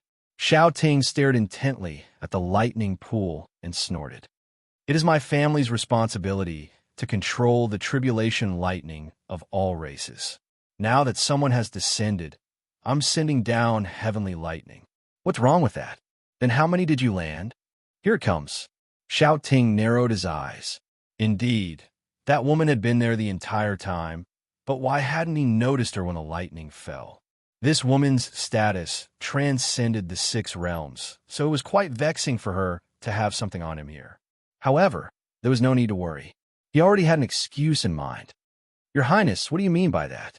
81 bolts of heavenly lightning devours the heart are the limit.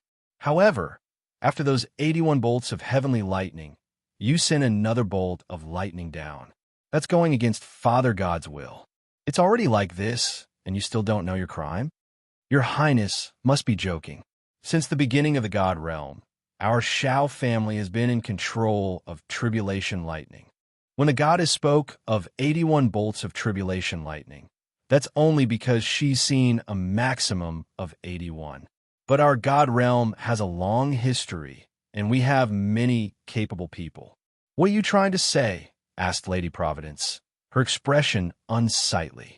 This monarch wants to tell the goddess that 81 bolts of heavenly tribulation is not the limit. In fact, above this heavenly tribulation, there is another 99 bolts of heavenly lightning. In the history of the god race, there were many amazing people who survived this calamity. Then why didn't I know? I haven't crossed it yet, so how would your highness know? When she heard this, Lady Providence couldn't help but sneer. That was a good excuse. No wonder Xiaoting was known throughout the god realm as a wily old fox.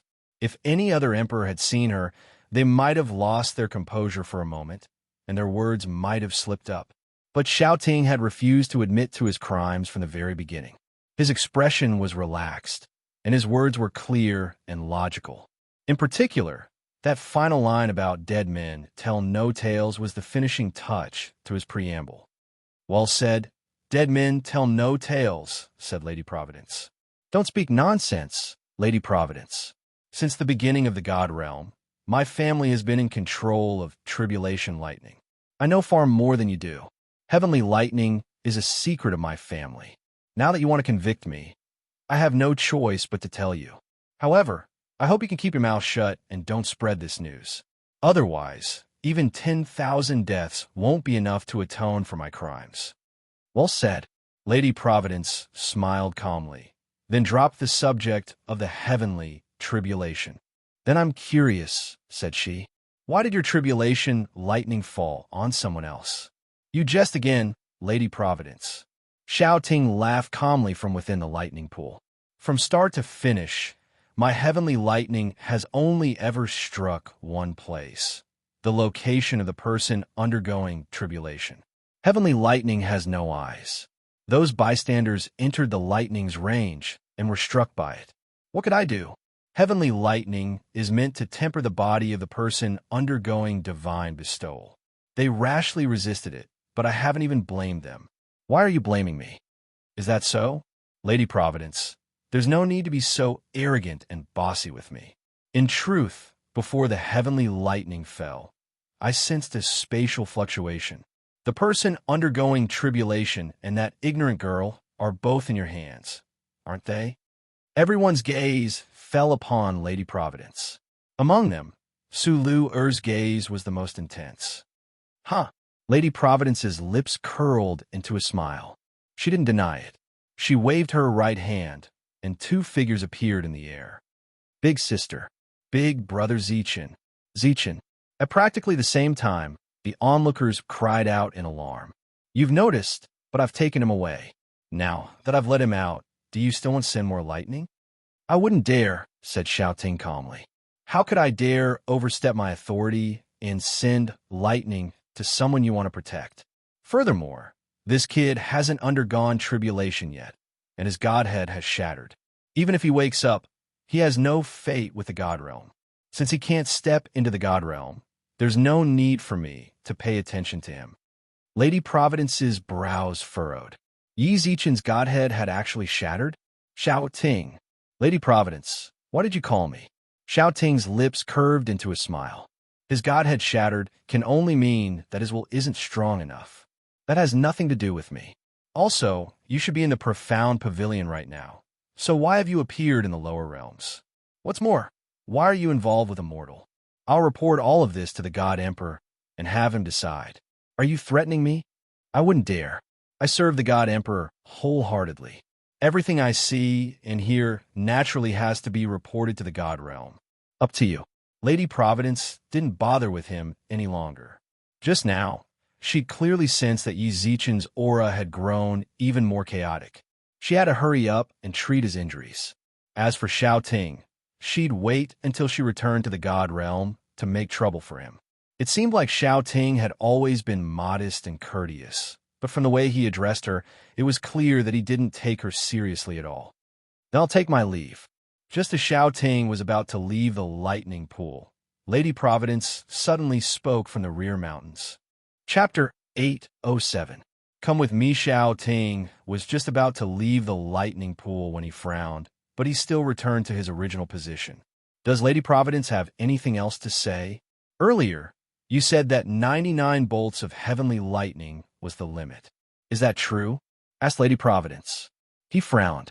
Xiao Ting looked at Lady Providence's expression within the lightning pool. He wanted to see if he could find any clues from her expression. Why did she confirm this question again? Could it be that she discovered something? Yes. No matter what, he could only nod now. Otherwise, this woman might take advantage of the discrepancy between his words and actions and find fault with him. Very well. You may leave now. I hope Lady Providence won't make this public. I know. As soon as he finished speaking, Lady Providence completely ignored him. Xiao Ting stared at the lightning pool for a few breaths of time, then left. Outside the lightning pool, Xiao Yin broke out in a cold sweat for his father. This was Lady Providence. His father was currently opposing her with equal harshness. He was really afraid that his father would say something wrong and give Her Highness something to use against him. Fortunately, no. As he left the lightning pool, Xiao Ting couldn't help but let out a long sigh. Don't be fooled by his relaxed tone just now. In fact, he had already deduced countless times in his heart what he should say and what was the most important thing to say. When speaking to Lady Providence, there was no room for carelessness. Perhaps if he said something wrong, this woman would catch him, and that would be troublesome. Father, Xiao Yin walked up to him. We have no choice but to be on guard against Xuanji this time. Go and warn the Xiao family's direct and collateral branches. Tell them to behave themselves for the time being. Don't let that bitch get a hold of them, said Xiao Ting. Xiao Yan's expression changed when he heard this. Father, you're saying that Lady Providence will cause trouble for our Xiao family in the near future? I think so. Xiao Ting nodded non-committally. Based on that woman's actions, I'm guessing that she's involved with one of those people down there. As for who it is, Ben Jun can't say for sure yet. But no matter who it is, we've offended that woman. I'm not afraid of him, but it's better to be careful. That's right. This subject will pass down the order to let the direct descendants and collateral relatives be more careful. Yes. Xiao Ting nodded indifferently, then said, Also, I won't be in the clan for a while. You have to take care of the clan's affairs. Remember, the Xiao family controls the Thunder Punishment clan. You must be tough on the outside. Don't lose face for the Xiao family. I'll remember. Xiao Yin bowed respectfully, then said, Then, Father, I'll head over to the God Emperor's side right now. Just now, I mentioned that I wanted to report that woman. His words and actions were as one, and he did as he said. If I don't go, it will make me look guilty. Father is wise.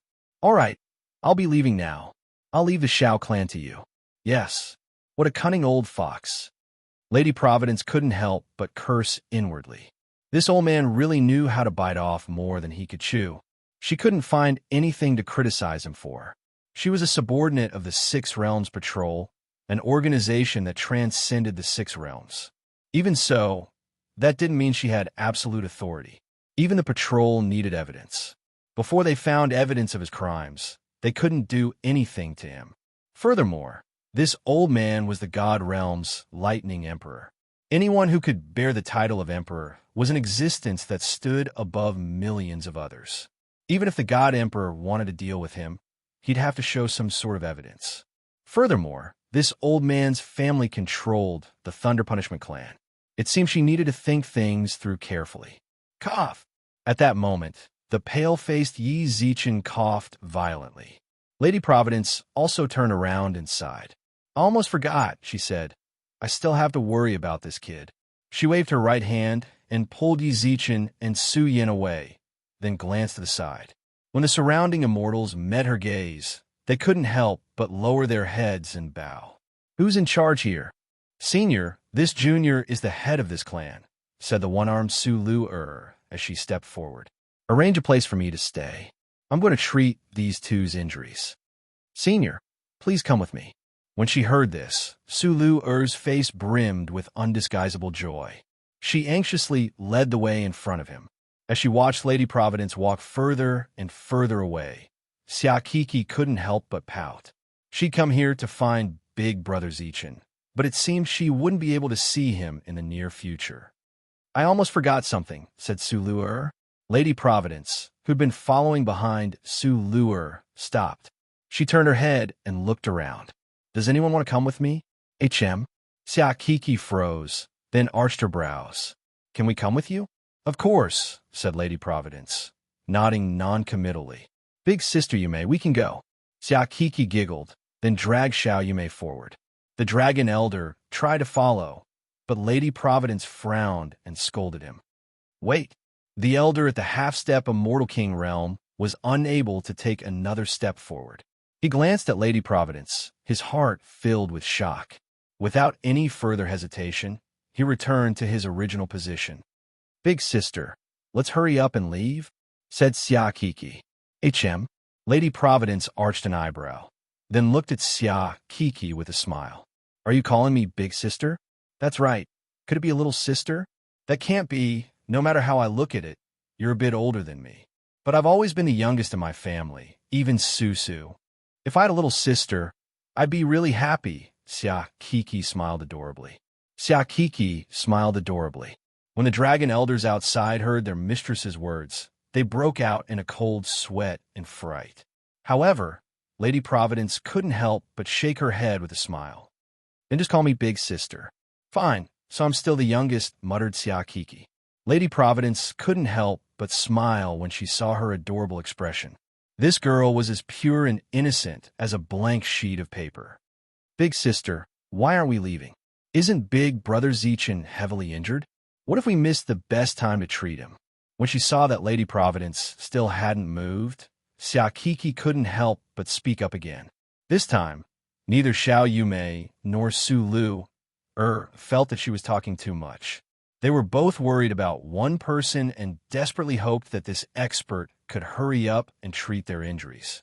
Lady Providence smiled, then reached out and tousled Siakiki's hair. No rush, not everyone's here yet. As soon as she finished speaking, she opened her mouth and laughed lightly. Is there no one else who wants to come with me? If that's the case, then I'll have to leave. With that, she turned around. When Su Lu saw this, she anxiously tried to lead the way, but just as she turned around. Chapter 808. Buddha's Mercy, Fairy Chang'e. It's Fairy Chang'e. When the immortals saw the newcomer, they couldn't help but raise their eyebrows.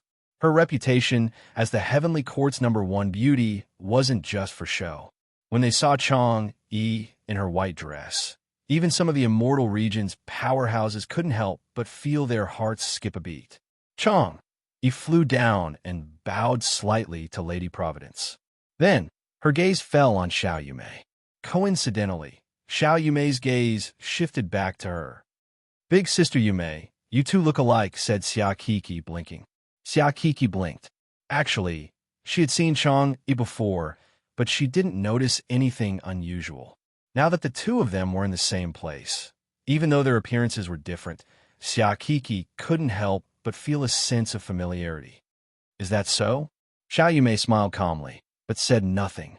Every now and then, she would glance at Chang'e. This woman, she didn't know why, but when she saw Chang'e, she felt an indescribable throbbing in her heart. Little did she know, Chang'e felt the same way. Senior, the people you've been waiting for have arrived. In that case, shouldn't we? Su Lu couldn't help but ask impatiently. Lady Providence's gaze swept over Xiao Yume and Chang'e a few times, then rested on a certain spot in the sky. After a while, she nodded, smiled, and said, I presume they've all arrived. I think most of them are here. Let's go. Careful observers could tell that Lady Providence had said, almost rather than absolutely.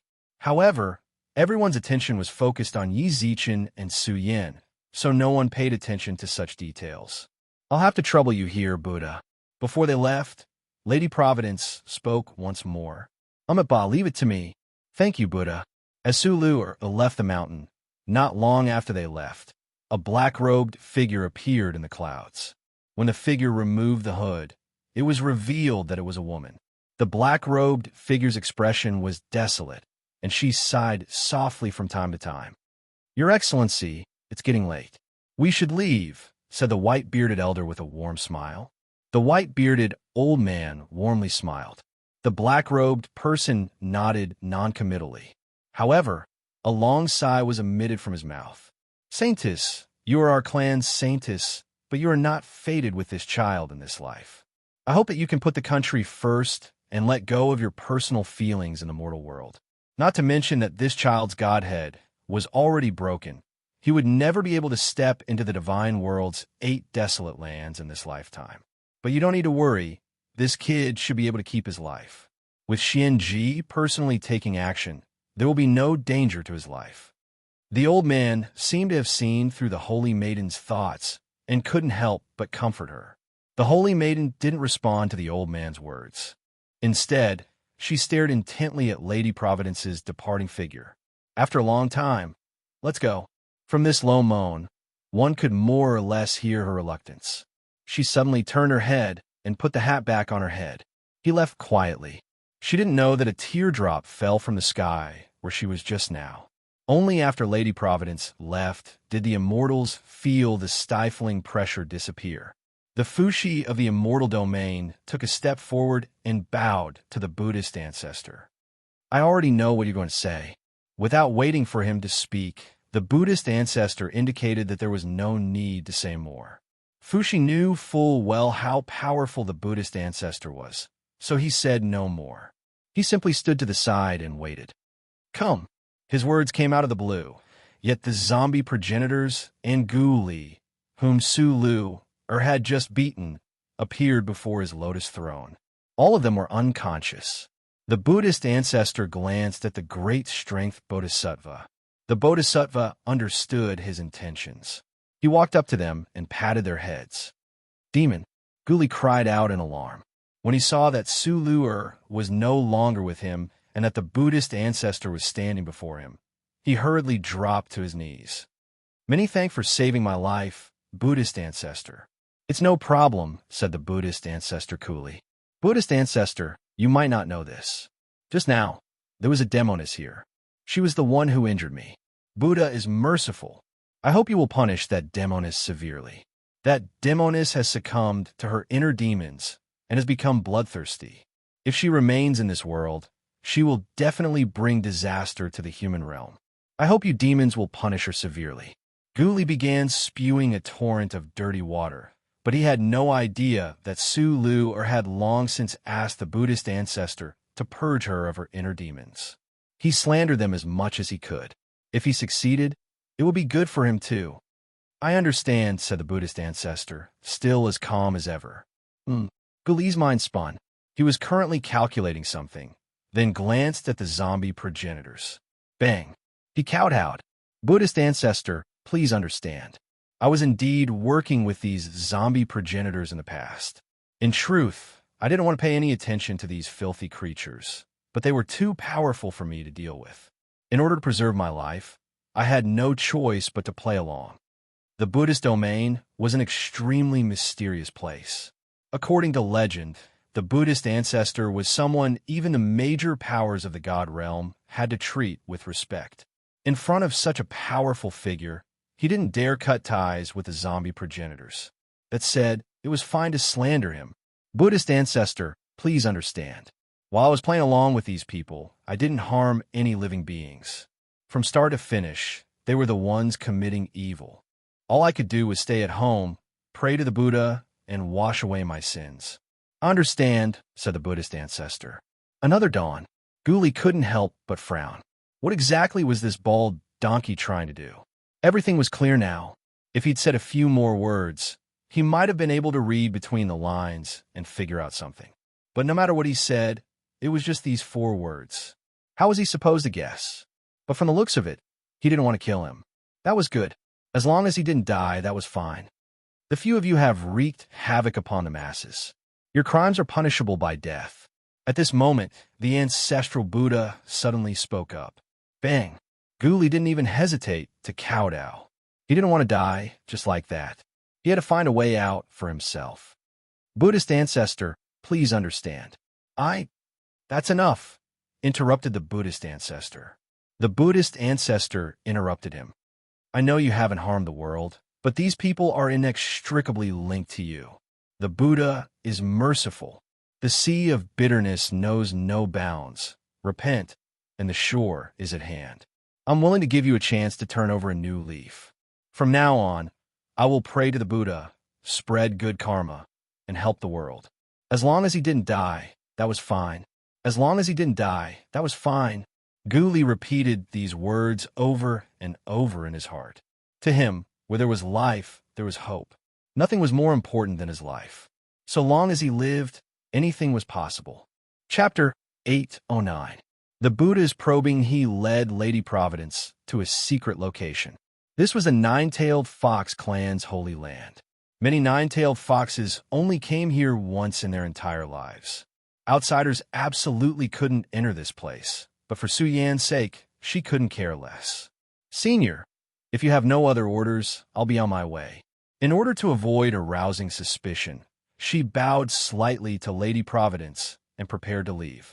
Lady Providence waved her right hand, and Yi Zichen and Su Yan's broken bodies landed safely on a jade bed. Then she turned to Su Lu'er, who was about to leave. Come here. Su Lu'er didn't hesitate and walked over. Senior, what do you need me to do? You're so delicate. If you lose an arm, it'll affect your beauty too much. Lady Providence pursed her lips into a smile, then placed her hands on Su Lu'er's severed arm. Light flickered between her fingers, and a new arm grew out of her severed arm. Many thanks, Senior. Su Lu'er bowed slightly. Regrowing an arm was indeed a joyous occasion, but it wasn't that important. Right now, she was most nervous about Su Yan, who lay on the jade bed. It was nothing. Lady Providence nodded calmly. Her gaze grew solemn as she looked at the two people on the bed. All of you wait outside. I'll come see you in a moment.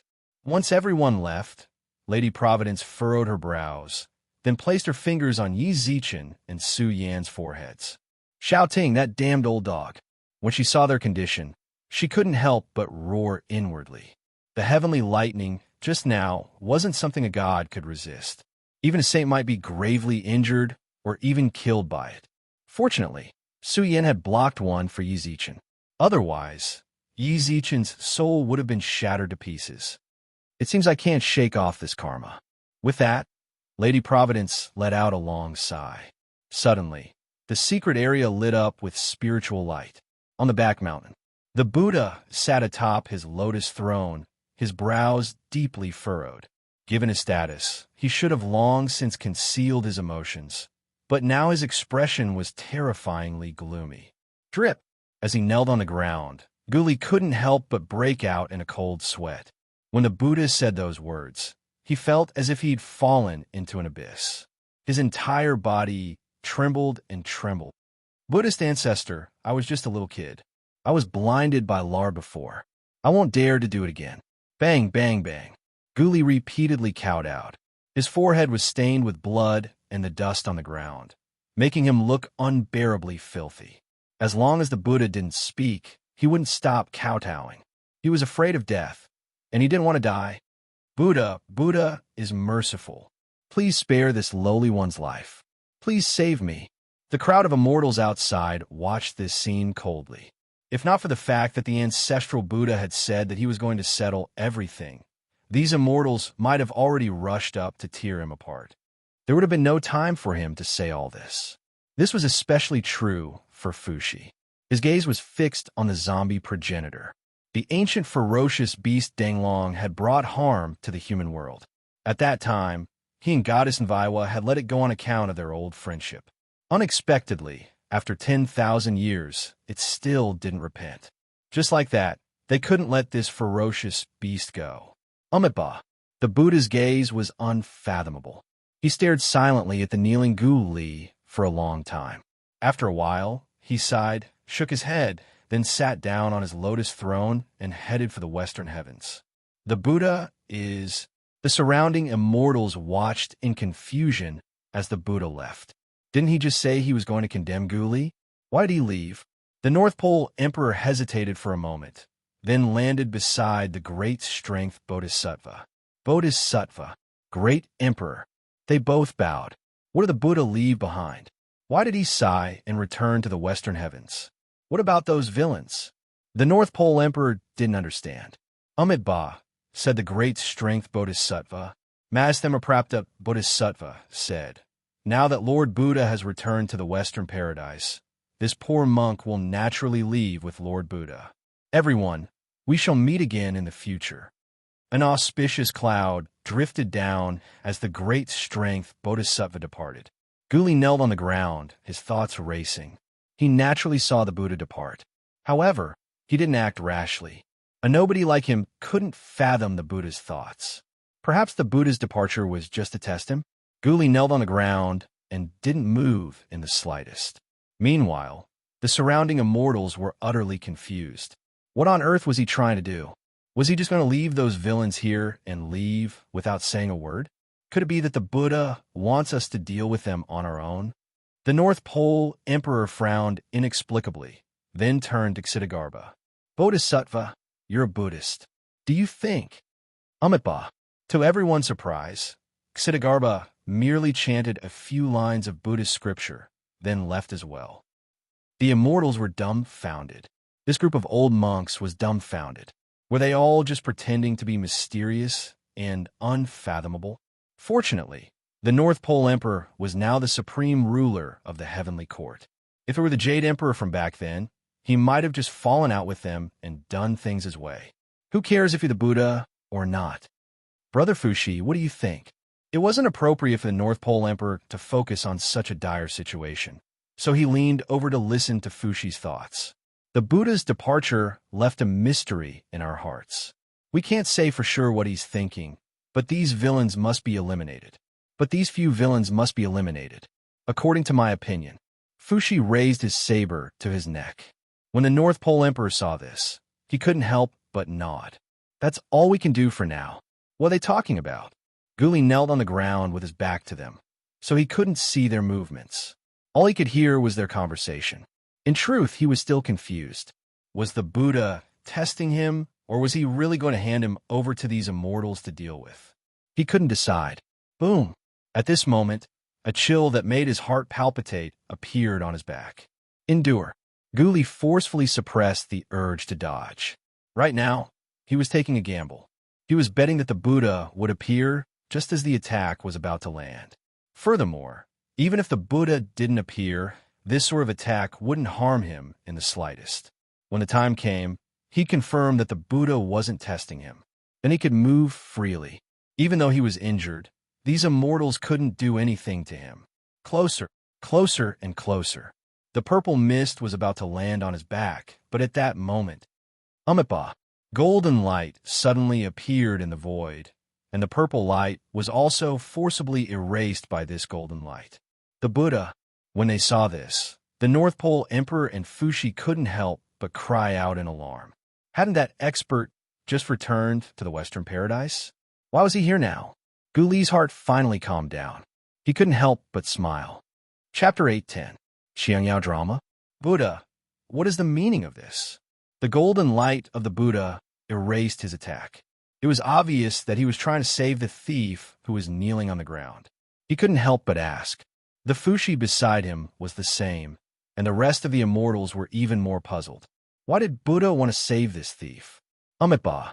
The Buddha continued to chant Buddhist scriptures atop his lotus throne. Then, he flicked his finger.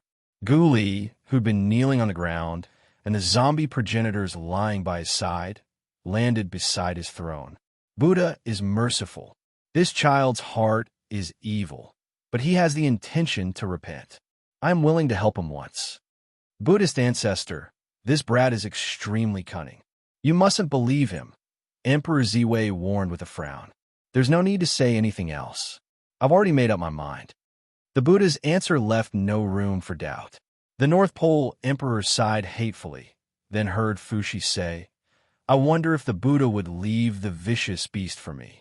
Since ancient times, Danglong has been a menace to the human world. Now, it stirred up even more unrest in the beast region. Millions of spiritual beasts have been harmed by it. Is the Buddha really going to redeem such a great sin? Yes, the ancestral Buddha replied with an unquestionable tone. Buddha, Mother Nuwa, said with a frown.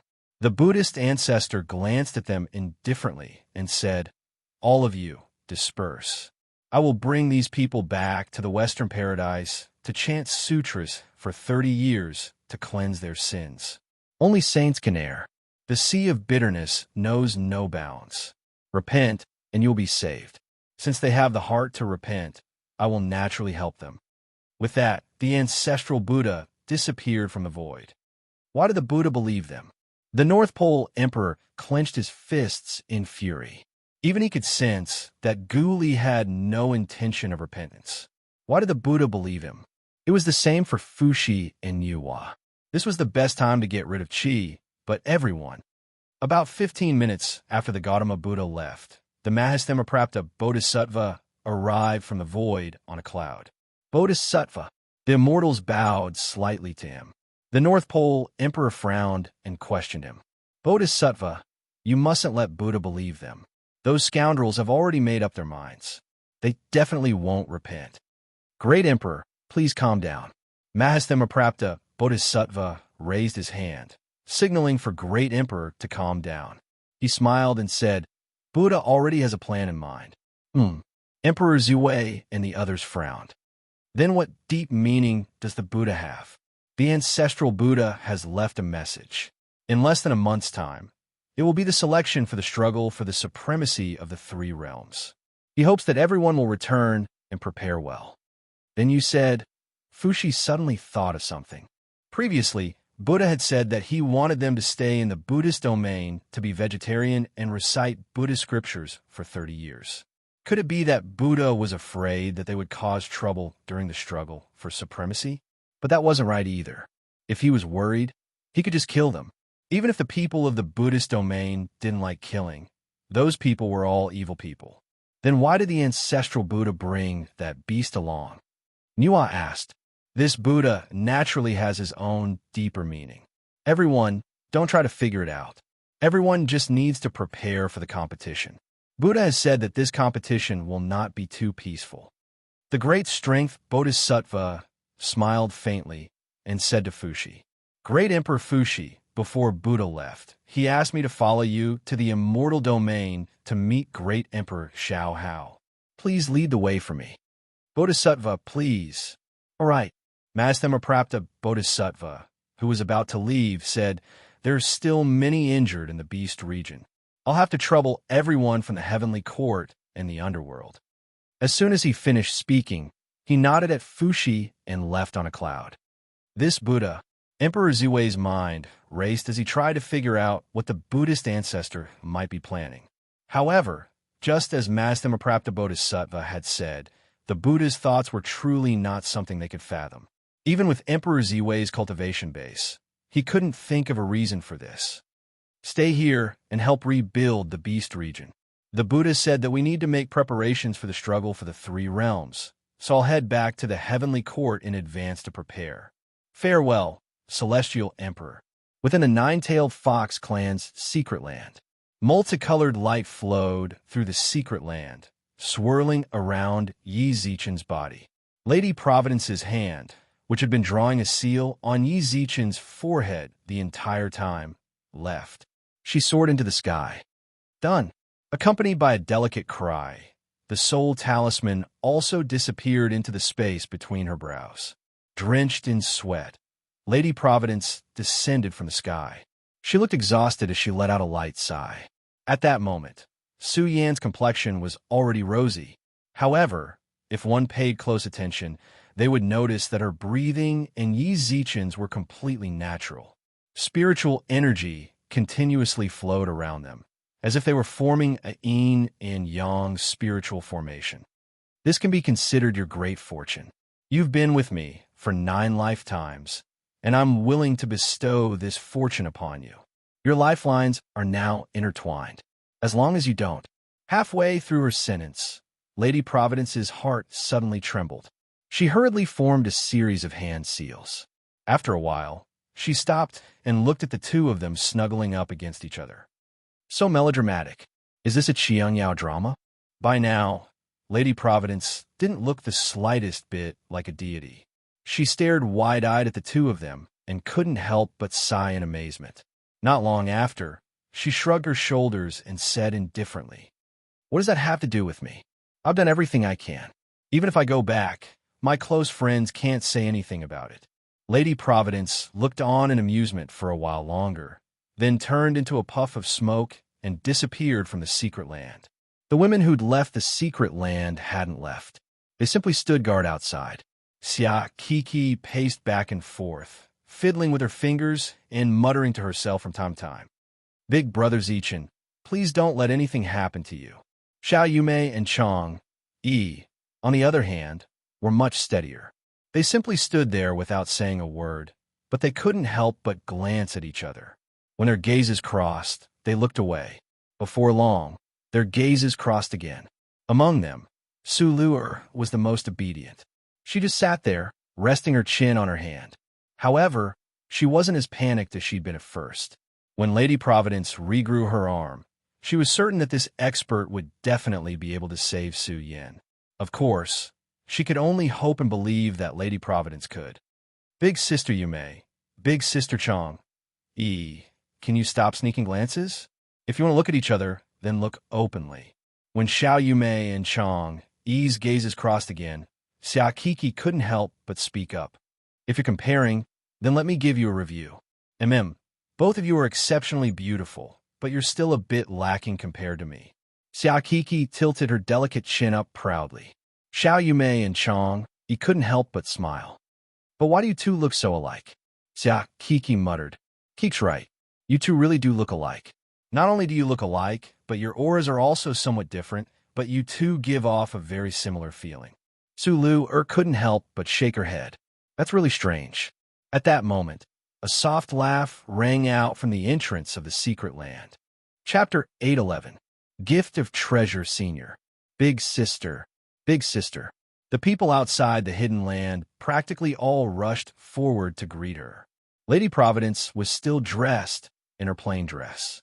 Her exhaustion had vanished, replaced by a calm smile. I wonder how the people inside are doing? They should be fine, said Lady Providence with a smile. In a few days, they'll wake up, said Lady Providence. Senior, I'll never forget your kindness. Su Luer knelt to the ground. She'd never knelt to anyone before in her life. But this time, Lady Providence had saved Su Yan's life, so she had to pay her respects. What are you doing? Said Lady Providence as he floated up from the ground. I haven't introduced myself to you yet. My name is Providence. The people of the God Realm call me Lady Providence. You can do the same. It's a little uncomfortable to keep calling me Senior. With that, Lady Providence turned to Su Luer and smiled. Actually, I haven't cultivated for as long as you. It's really strange for you to call me Senior. When Su Luer heard this, she froze, but she felt even more ashamed than before. Not as long as her. But this Lady Providence had already ascended to the God Realm. Based on her words, she was definitely a major power there. But you don't need to think too much about it. My situation is rather special. Even in the God Realm, I'm an anomaly among anomalies. In truth, your talent isn't bad. It's just that the karma of the mortal world is too much, preventing you from ascending. If I'm not mistaken, you've actually been suppressing your cultivation because you're worried that no one will take care of your clan after you ascend. Lady Providence smiled calmly. Lady Providence is wise, admitted Su Luer. The Nine-Tailed Fox clan is different from the other peak-level clans. Our current prosperity is entirely because of me. Although there are a few people in the clan who are strong enough to be clan head, their temperaments aren't strong enough. Second Sister's temperament is exquisite, but her strength is lacking. All I can do is stay here and wait for Second Sister to grow up. Then I'll think about other things. The way I see it, even if someone can inherit the throne, you definitely won't go to the God Realm. As soon as he said that, the others were stunned. It cannot be said that ascending to the God Realm was the common wish of all the immortals in the lower realm, but it was the wish of 99% of them. Take Zichin, for example. It wasn't the first time he'd agonized over how to ascend. Lady Providence actually said that even if Su Luer could ascend, she wouldn't. Yes. To his surprise, Su Luer nodded with a dark expression. The God Realm and I are irreconcilable enemies. Even if I ascend, I will not let the God Realm have peace. It seems like your hatred for the God Realm is really deep. Lady Providence smiled calmly. However, I must tell you that the root of your hatred comes from the heavenly lightning. Furthermore, the lightning didn't come from the God world. Instead, It came from one of the clans in the god world. If you wanted to cause trouble, you could cause trouble for that clan. Who knows, I might even be able to give you some help. What family? The Shao family of the divine world. A sharp light flashed through Lady Providence's eyes. Ever since the god realm was born, the Shao family of the god realm has controlled the tribulation lightning of all the clans in the six realms. They are one of the most prosperous clans in the god realm. Their clan is filled with outstanding talents. Even the god emperor has to give them face. The Shao family. Su Luer's expression instantly darkened.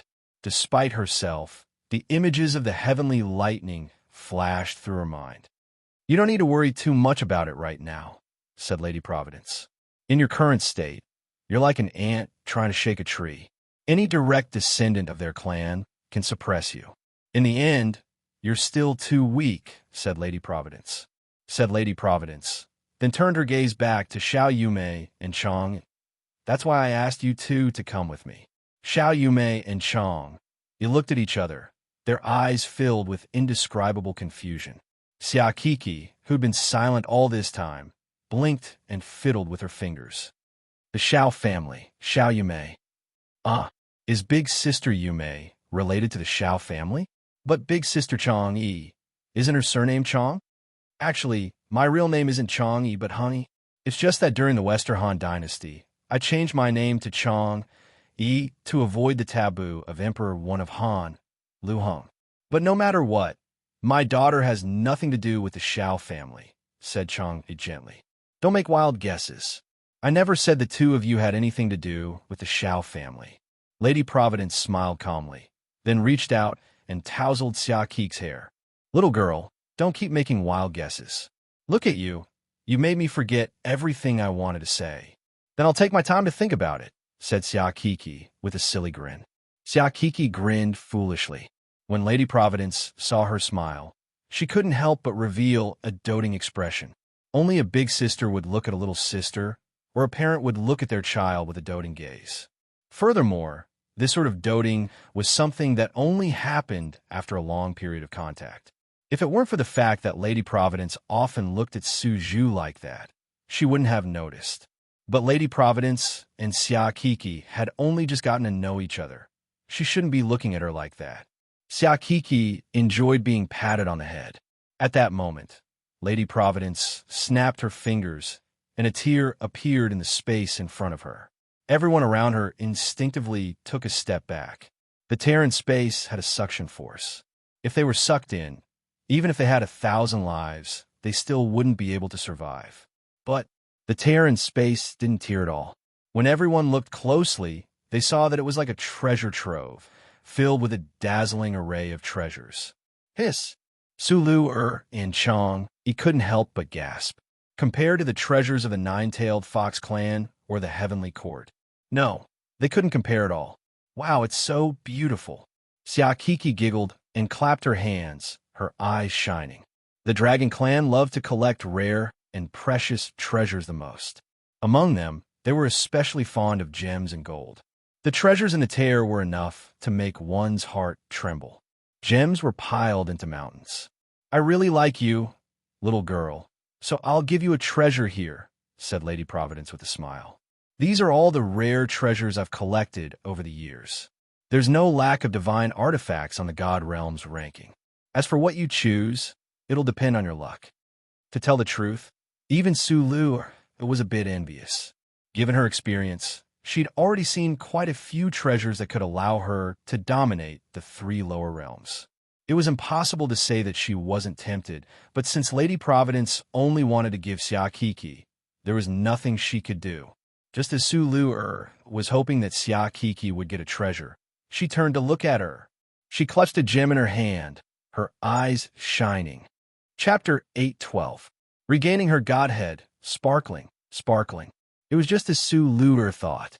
When Lady Providence sent Xia Kiki to choose her treasures, her eyes were already filled to the brim with gems. Her small hands were holding on to the gem, looking at it for a while, and then looking at it for a while. She was at a loss. Just what kind of stone should she choose? She really wanted all of them. She's really hopeless. Sulur couldn't help but facepalm as she looked at Xia Kiki, who'd ignored all the treasures. There were clearly so many treasures brimming with spiritual energy right next to the gems, but why didn't she see them? But what was even stranger was Lady Providence. Whether it was her sudden appearance or her sudden gifting of Xia Kiki a spiritual treasure, it was all very strange. She found all of this very strange. The adorable Xia Kiki was naturally very likable. She was also happy to see that Xia Kiki might have the fortune to win this senior's favor. But this love had come too inexplicably. From start to finish, they'd only exchanged a few words. Buzz. At that moment, a ripple appeared in the hidden land. The people standing outside glanced at the secret area, then turned to look at Lady Providence. I'm going to take a look. Lady Providence transformed into a wisp of green smoke and disappeared from the secret area. As for Xia Kiki, she was naturally still immersed in the sea of gems, unable to extricate herself. Sulur had originally wanted to remind her to choose a few treasures. Even if the dragon race's foundations were deep, she was confident that Lady Providence's was no weaker. But just as she was about to speak, don't interfere with her choices. Let her choose for herself. Lady Providence's transmission appeared in her sea of consciousness. Sulur shut her mouth. Her gaze fell upon Xia Kiki's bright eyes. Just what was so special about this girl that this senior cared so much about? Buzz, buzz. The ripples in the hidden land never stopped. When Lady Providence reached the jade bed, she saw that they were coming from Yi Zichen's body. Waves of energy rippled outwards unceasingly. She gently probed the space between his eyebrows, but a wave of energy instantly repelled her hand. Lady Providence furrowed her brows, then pressed down on Yi Zichen's forehead. The energy between his brows continued to resist, but how could it possibly be a match for Lady Providence, who had unleashed all of her divine might? A strand of divine power flowed through his forehead and into his sea of consciousness. Only then did Lady Providence discover that there was a ball of light in Yi Zichen's sea of consciousness. It seemed to be nurturing something. Inexplicably, Lady Providence's lips curved into a smile, and she removed her hand from his forehead. As expected, she chuckled, then nodded in satisfaction at Yi Zichen, who was lying on the bed. What was being nurtured was godhood. Xiao Ting's heavenly tribulation lightning shattered Yi Zichen's godhead to pieces. The destruction of his godhead injured Yi Zichen's soul, causing him to fall unconscious. However, since a godhead was born, it was inextricably linked to the original body. Right now, Yi Zichen's sea of consciousness was giving birth to that godhead. Su Yin stood by his side. When Yi Zichen formed his godhead, he released his divine power. She could be said to have benefited the most. Since her lifeline was connected, her strength had risen along with it. She'd already reached the half-step Immortal King level. Before long, it wouldn't be long before she'd absorb light into her body and become an Immortal King. However, she still felt like she was a bit lacking. Lady Providence stood by their side and frowned. She was currently hesitating whether or not she should gift this girl some good fortune. She gently formed a seal. Cough. Just as she was about to divine the heavens, she coughed up a mouthful of heart's blood. She stared in astonishment at Su Yin, who was leaning against Yi Zichen. She wiped the blood from the corners of her mouth. Her eyes widened, but she didn't rashly attempt to divine the heaven's will. How come I can't divine anything now that I'm connected to this girl's lifeline? Lady Providence couldn't help but shake her head. She couldn't even divine the fate of the two main characters in this future Qiangyao drama. She had no idea what their futures would be like. Kid, your life is truly full of misfortunes. She chuckled and left the hidden land once more. Xiao Yumei and the others approached her. Lady Providence could tell from their gazes what they wanted to ask. The person inside is in a stable condition. Those undulations, Sulu or archer brows. I don't know why, but when they seeped into my body, I felt so comfortable. That's right, said Lady Providence with a smile. Lady Providence smiled sweetly. So many true gods would die to see those ripples.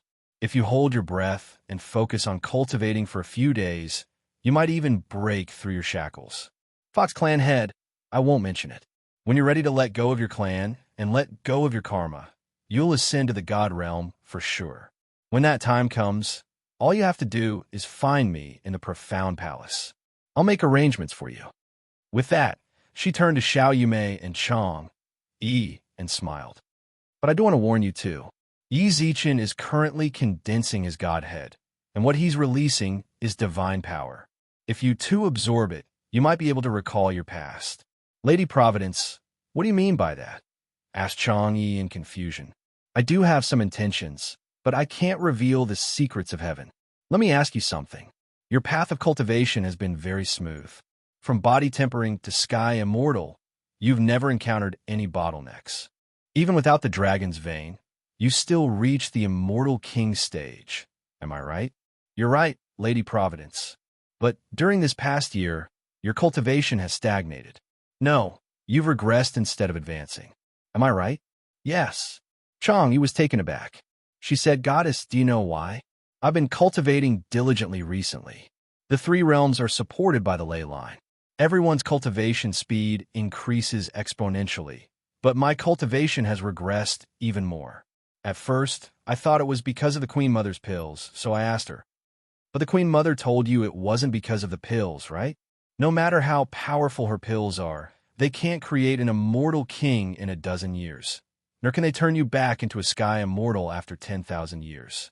Yes. Well, that's true. Lady Providence smiled wisely, then looked at Xiao Yumei. If I'm not mistaken, you've only been cultivating for less than a year, right? You're already a sky immortal? Yes, said Xiao Yumei. The instant she said this, she glanced at Chong Yi.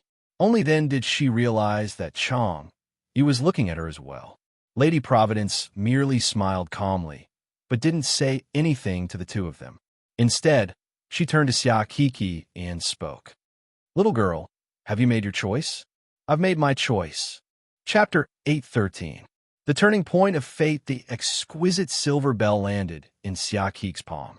The others couldn't help but look over, only to discover that there was nothing special about the bells. They weren't as shiny as gems, nor were they as spiritual as treasures.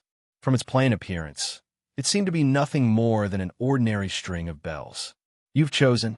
Lady Providence's expression flickered when she saw the string of bells, but she still asked this question. Xia Kiki bit her lip and pouted. Then she turned around and stared at the crack for a long time. The gems were all so beautiful. She really wanted them. Her puckered lips made it clear that she was conflicted. I'll still take them. As she spoke, Xia Kiki tightened her grip on the bells.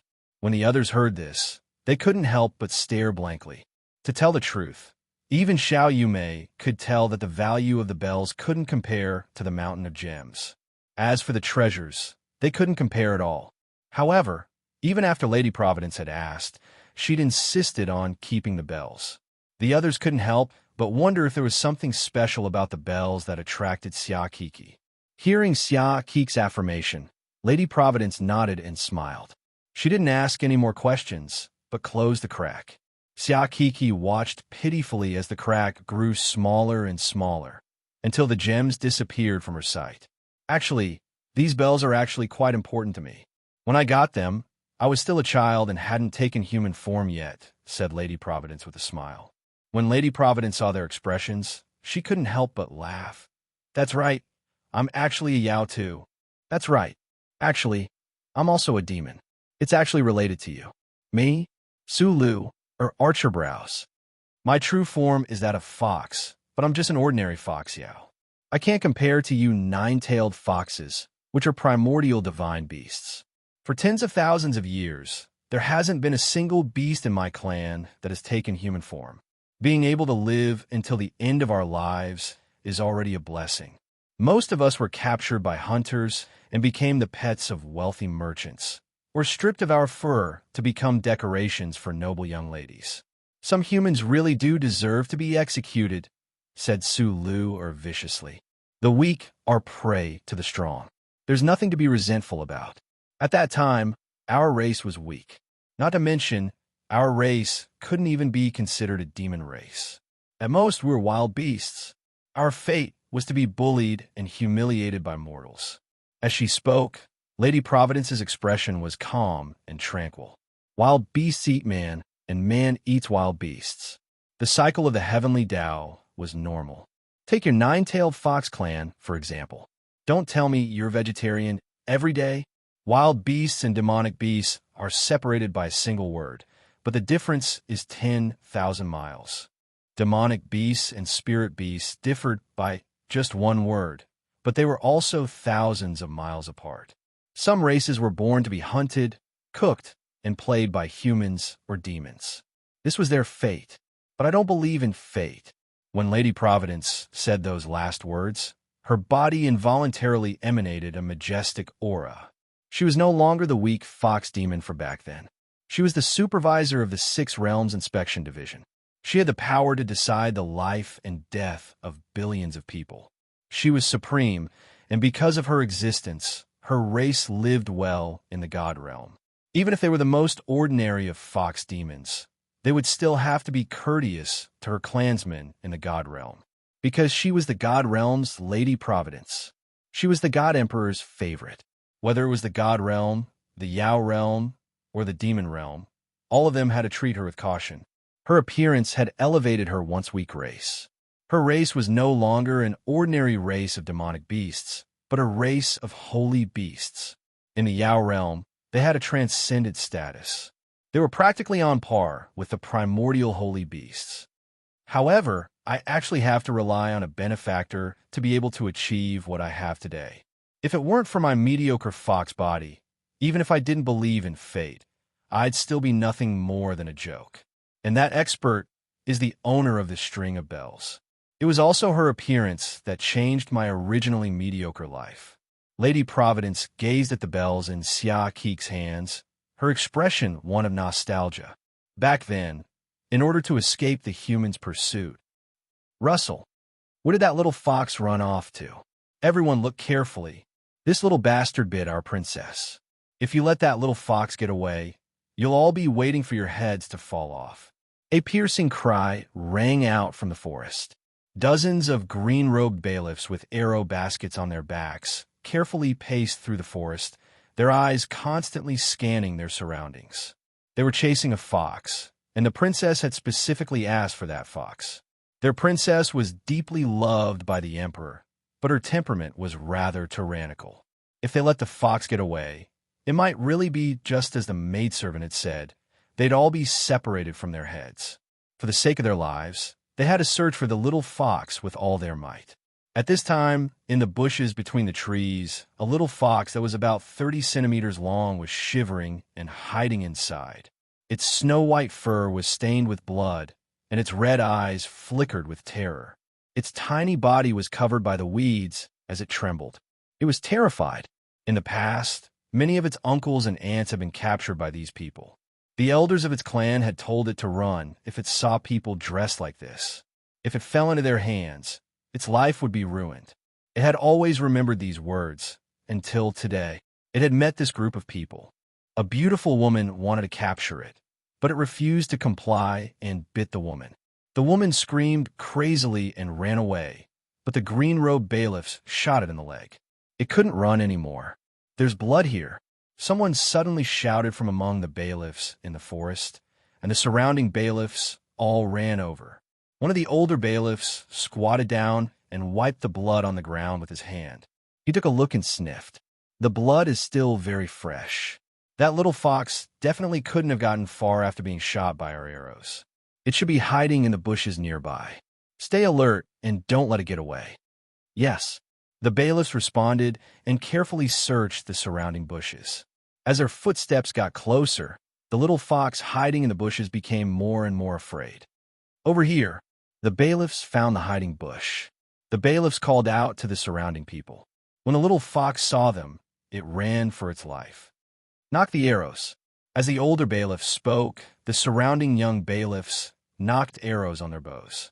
When the little fox turned around and saw the arrows, it was as frightened as a bird startled by the mere twang of a bough. It wanted to run as far away as possible. Dong! Now, what a silly little fox. Chapter 814. Xiao Yoli and King Zhou of Shang outside the hidden area. Xia Kiki clutched the little bell in her hand, staring at the women around her.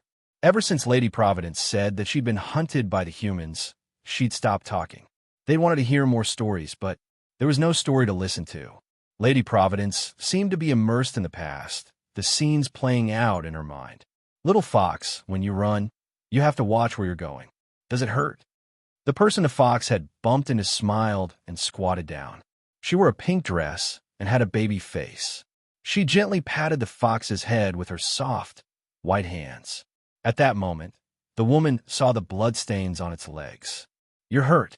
The woman arched her brows, then pursed her lips. I don't know any healing techniques, but I have some medicinal pills my family prepared for me.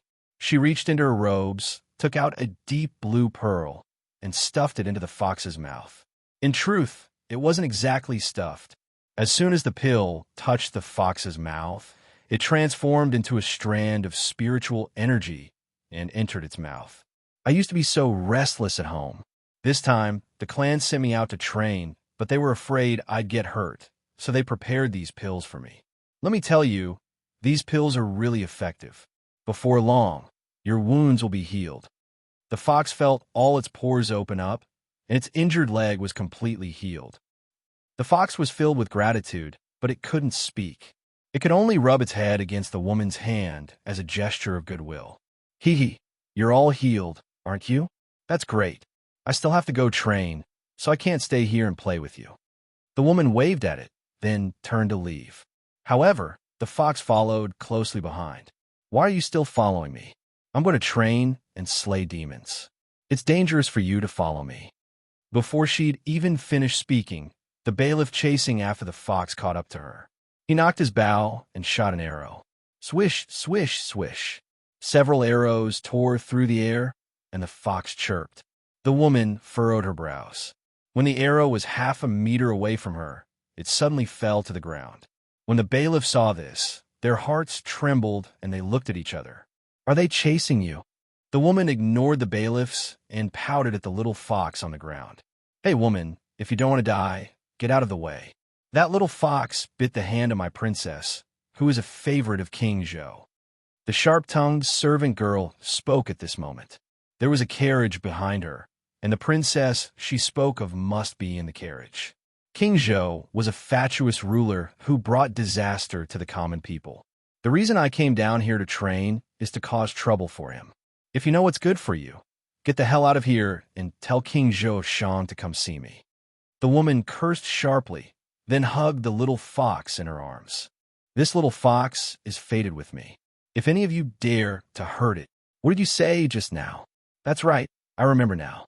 If you don't want to die, get out of my way. How dare you insult his majesty? Shouted the servant girl. What are you waiting for? Hurry up and shoot her to death, shouted the servant girl. The bailiffs had witnessed the woman's strangeness and didn't dare make a move. What are you waiting for? Hurry up and shoot her to death. That's enough. Just then, a dignified voice rang out from the forest. The bailiffs and servant girls all turned around. When they saw the newcomer, they all knelt on the ground. Your Majesty. The newcomer was tall and sturdy, with a full beard and a purple crown inlaid with jewels. He wore a dark red silk robe and black boots with black satin soles. His gait was full of vigor and the aura of an emperor. The man nodded calmly at the crowd, then took a few steps forward and stopped in front of the woman holding the little fox. I didn't know you'd come to visit. My apologies for not coming out to greet you. They all call you Your Majesty. Are you King Zhou of Shang? Snorted the woman. That's me. King Zhou of Shang nodded non-committally. Fairy, may I know your name? Xiao Liuli. The woman rolled her eyes and snorted. Fairy Liuli. King Zhou of Shang didn't mind the woman's affront. He chuckled. Just now, my subordinates may have offended you. I hope you can forgive them. With that, he called out to the princess in the carriage behind him. Chilwen, come over and apologize to the fairy. It was the fox in her hand that bit me. Only then did the princess in the carriage lift the curtain, revealing a very bitter face. I told you to come over and apologize to the fairy, shouted King Zhou of Shang. Tisich. Unexpectedly, the princess lowered the curtain in disdain. Then she shouted, "Let's go. Let's go. I'm a little tired." The carriage left as soon as she finished speaking, completely ignoring King Zhou of Shang who was standing in front of it. Before long, only King Zhou of Shang and his eunuch were left in the forest, as well as Xiao Yoli and the little fox in her arms.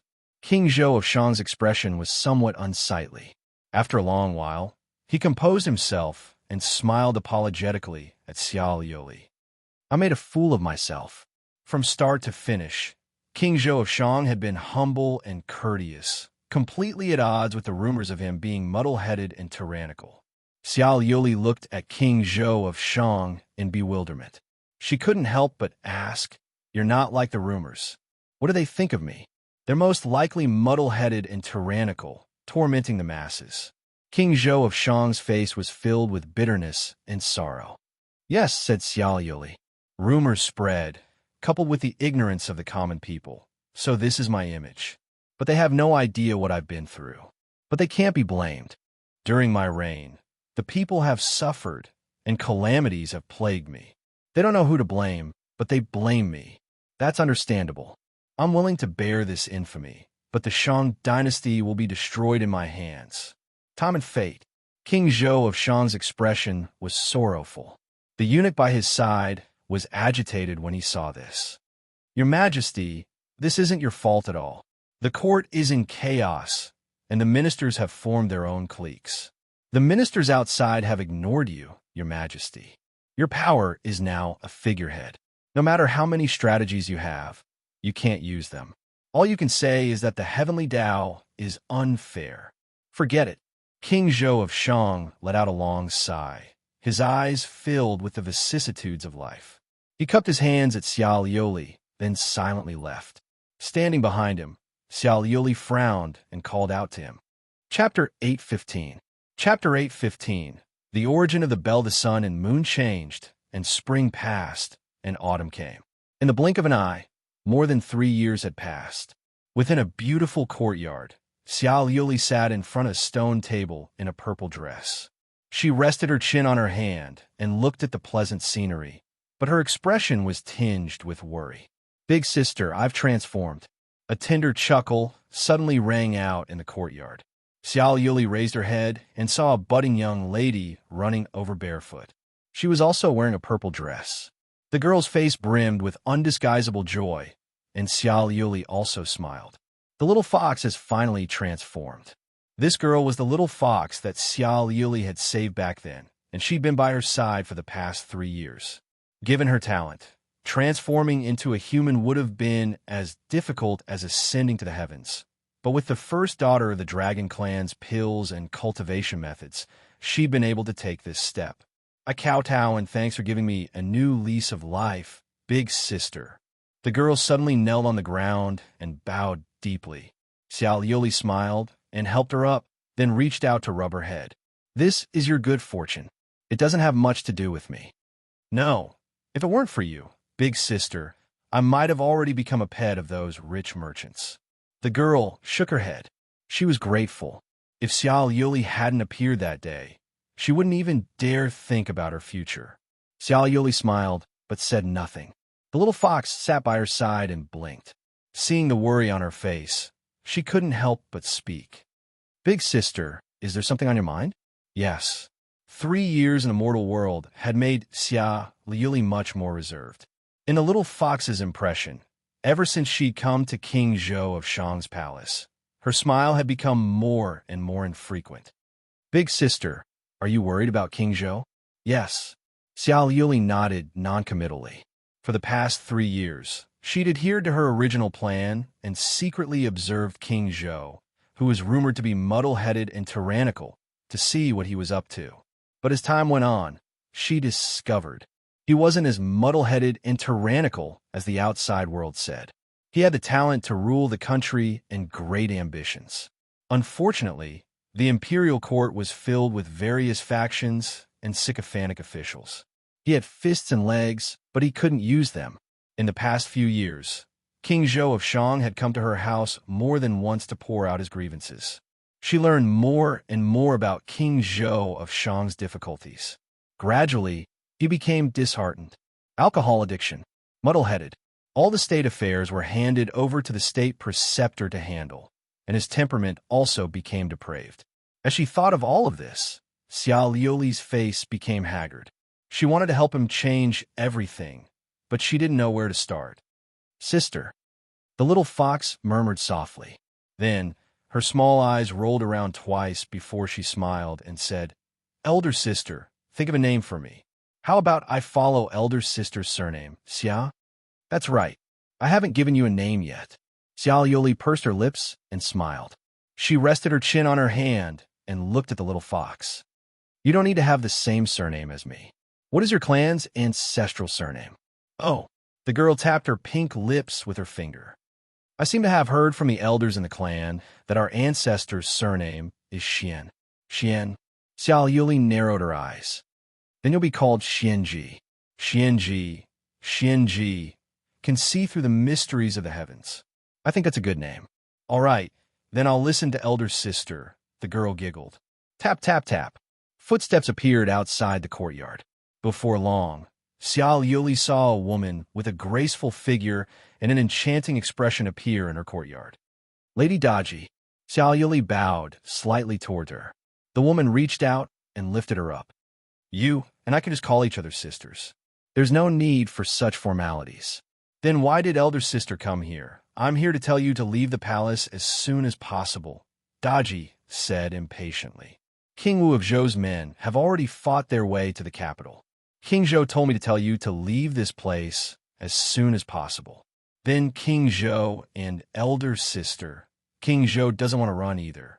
He's decided that his destiny will end here. As for me, I naturally have to stay by his side. Daji didn't hesitate when she said this. She even smiled faintly. I've decided on my king, and I'll follow him for the rest of my life. Even if he has to die, I will die with him. Xiao Liuli's expression froze, but Daji grabbed her hand at this moment. I know that my younger sister is also interested in the king, and so is the king. But do you know why the king has never given you a title? He knows that his destiny is approaching and does not want to hold you back. You should hurry up and leave with your sister. If you delay any longer, it might be too late. Big sister. Xianji walked over. Xiao Liuli glanced at Xianji, then bit her lip and spoke to Daji. Then, I'll take my leave. Yes. Daji chuckled. She reached out and grabbed Xianji's arm, then transformed into a golden dragon and roared into the palace. Emperor Zhou, who was sitting in front of the palace, revealed a faint smile as he looked at the golden dragon in the sky. Shortly after, his face darkened again as he held onto the dragon throne and looked ahead like a tiger. The golden dragon landed in front of the wooden house. The courtyard was surrounded by green bamboo. Xianji blinked as she looked around and couldn't help but raise her brows. Sister, isn't this what happened back then? That's right. In fact, I've always lived here, Xiao Liuli answered with a smile. Xiao Liuli replied with a smile. Then, she removed a string of silver bells from her wrist and placed them on Xianji's arm. In the future, you'll live here. The surrounding area is rich in resources, so you shouldn't lack for food. I've worn these bells since I was born. They contain my draconic chi and might. You have to wear them at all times. That way, no Yao will dare attack you. The draconic chi will also change your constitution. Xiao Liuli warned her carefully, as if she were making funeral arrangements. Xianji furrowed her brows and reached out to grab Xiao Liuli's arm. Sister, are you going to leave? Are you going to find Emperor Zhou? Xianji will go with you. Silly girl, have you forgotten your dream? Don't you want to become strong to protect your clan? Now that you're human, my draconic chi will strengthen your constitution. As long as you don't get greedy and advance prematurely, becoming an immortal will be easy. When that time comes, no one will dare bully your clan. Do you understand? But everything I have was given to me by you, sister. I want to follow you. Even if I die, I want to follow you. All right, good girl. Xiao Liuli reached out and knocked her on the head. Don't say such depressing things. I'm a divine dragon, an immortal. I'm just going to save Emperor Zhou and Daji. How can I die? Sister, sleep. With a gentle wave of her arm, Xianji fell into a deep sleep. Xiao Liuli sighed softly. She picked Xianji up and placed her on the bed in the wooden house. She reached out and pinched her little face, then set up restrictions around the wooden house.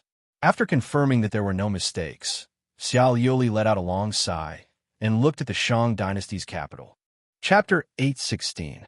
Lady Providence leaves just like that. The Shang dynasty was destroyed. King Zhou of Shang became its last emperor. When King Wu of Zhou fought his way to the imperial palace, his palace was ablaze with raging flames. No one found his corpse, nor did they find the corpse of Daji, who was rumored to have bewitched him. At the same time, Xiao Liuli also disappeared. 100 years. After she awoke, she searched for her for a full 100 years. She searched the 4 seas and 8 wastelands. She even personally went to the Dragon Clan, but found no trace of Xiao Yuli. Sometimes, she wondered if Xiao Yuli had also perished in that fire. She also wondered if she'd saved King Zhou of Shang and lived in seclusion in a place she'd never been able to find. But she had no way of confirming this. She'd ascended. After ascending, she cultivated even harder. She studied the heavenly Tao and fate, prying into its profound secrets. She remembered what Xiao Liuli had told her before. Once her strength reached a certain level, she could use the heavenly Tao to pry into his fate.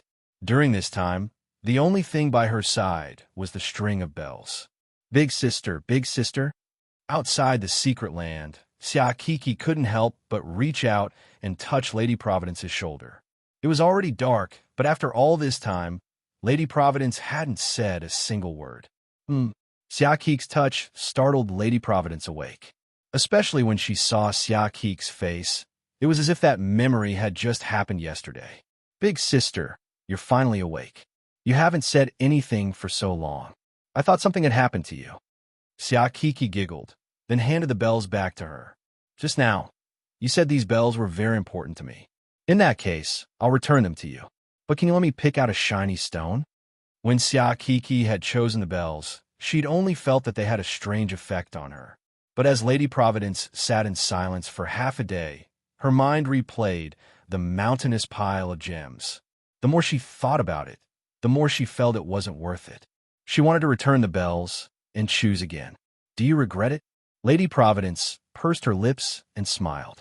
Xia Kiki bit her lip and blushed, but she still nodded furtively. After that, she seemed to be slightly embarrassed as she spoke. I just feel that since this bell is so important to Big Sister, wouldn't Big Sister be very sad if I took it away? I just want. Since you've chosen this bell, it's fated to be with you. Even if she is as important to me as my life, I will not ask for her back. Lady Providence clasped her hands behind her back and smiled. From now on, you're the owner of this bell. All right. After hesitating for a while, Xia Kiki could only accept this reality. Although she still felt it was a pity that she did not choose the shiny stone at that time. This bell seemed to be quite close to it, so it was not a bad idea to keep it. Thinking of this, she no longer had that bitter expression on her face, and her face was brimming with a smile. When she saw Xia Kiki smile, Lady Providence couldn't help but smile knowingly. Su Luer's thoughts raced. There was definitely something going on between Lady Providence and Kiki. In particular, she mentioned Xiao Yumei and Chang Yi, but that was only half of what she'd said. A god's thoughts were truly hard to guess. At the very least, she couldn't think of anything. But then she thought about it. What was the point of thinking so much? Who cared what Lady Providence was like? At the very least, she was Su Yan's savior. That alone was enough for her to repay her wholeheartedly. Su Luer cast aside all distracting thoughts and turned to Lady Providence. Lady Providence, it's getting late. You must have expended a lot of energy saving Yi Zichen and my little sister. Also, my sisters, you've all worked hard for an entire day. I've already prepared guest rooms for you. How about I take you there to rest? That's right. It would have been better if Big Sister Luer hadn't mentioned it. Now that you mention it, I really am a bit sleepy, agreed Xia Kiki. I want to stay here and wait for Yi Zichen to wake up. Me too. Xiao Yumei and Chang Yi spoke up. I appreciate your kind intentions, said Lady Providence, but I won't be staying here for the night. There are still many matters waiting for me to take care of in the God realm. I can't stay here for too long, so I'll have to return to the God realm. I see, nodded Su Luer. Inwardly, she wanted to say something, but didn't know how. If nothing unexpected happens, they'll wake up in 3 days. You don't need to worry about that. Lady Providence could tell what Su Luer was thinking, so she tried to comfort her. All right. With that, Lady Providence took out a jade slip and placed it in Su Luer's hands. This jade slip can directly contact me. If I don't wake up in 3 days, you can use it to contact me. Thank you for your concern, Lady Providence. Su Luer put the jade slip in her pocket, then relaxed. At the same time, Lady Providence looked at Xiao Yume and Chang. It's not a bad idea for the two of you to stay here. In the future, you can get closer. This will be of great benefit to both of you. Yes. Although they didn't quite understand what Lady Providence was trying to say, Xiao Yume and Chang both bowed in response. Big sister, you're leaving just like that? I can't bear to part with you. Xia Kiki blinked and pouted. She clutched the string of silver bells in her hands, her eyes filled with reluctance. Although they'd only just met, this big sister treated her really well. They'd only been together for such a short time. She really couldn't bear to part with her. Yes, I have to go back, sighed Lady Providence. She reached out and pinched Xia Kiki's cheeks. I can't bear to part with you either, but the God Realms Inspection Department needs me to go back and preside over things. But don't worry, when I have time, I'll definitely come back to see you. Of course, you might even ascend to the God Realm by then. At that time, you can go to the inspection department and play with me. All right. Xia Kiki pouted and lowered her head. When Xian Ji saw her expression, he couldn't help but rub her head with a smile. Then he snapped his fingers, and a spiritual pillar with a door appeared outside Nine-Tailed Fox's secret land. Farewell. Opening the door, Lady Providence stepped inside. The surrounding women all bowed respectfully to send her off. Xia Kiki pouted and waved her hands reluctantly. Abruptly, the spirit pillar disappeared. Xia Kiki's dismay grew even more obvious. The other women glanced at each other, their expressions strange. Little did they know that the vanished Lady Providence was looking at them through a mirror. Or perhaps it was more accurate to say that she was looking at Xia Kiki. Big Sister Lioli, it's really been a while, murmured Lady Providence. Lady Providence murmured softly. She dispelled the image on the mirror in a desolate manner. At that moment, a dignified transmission appeared in her sea of consciousness.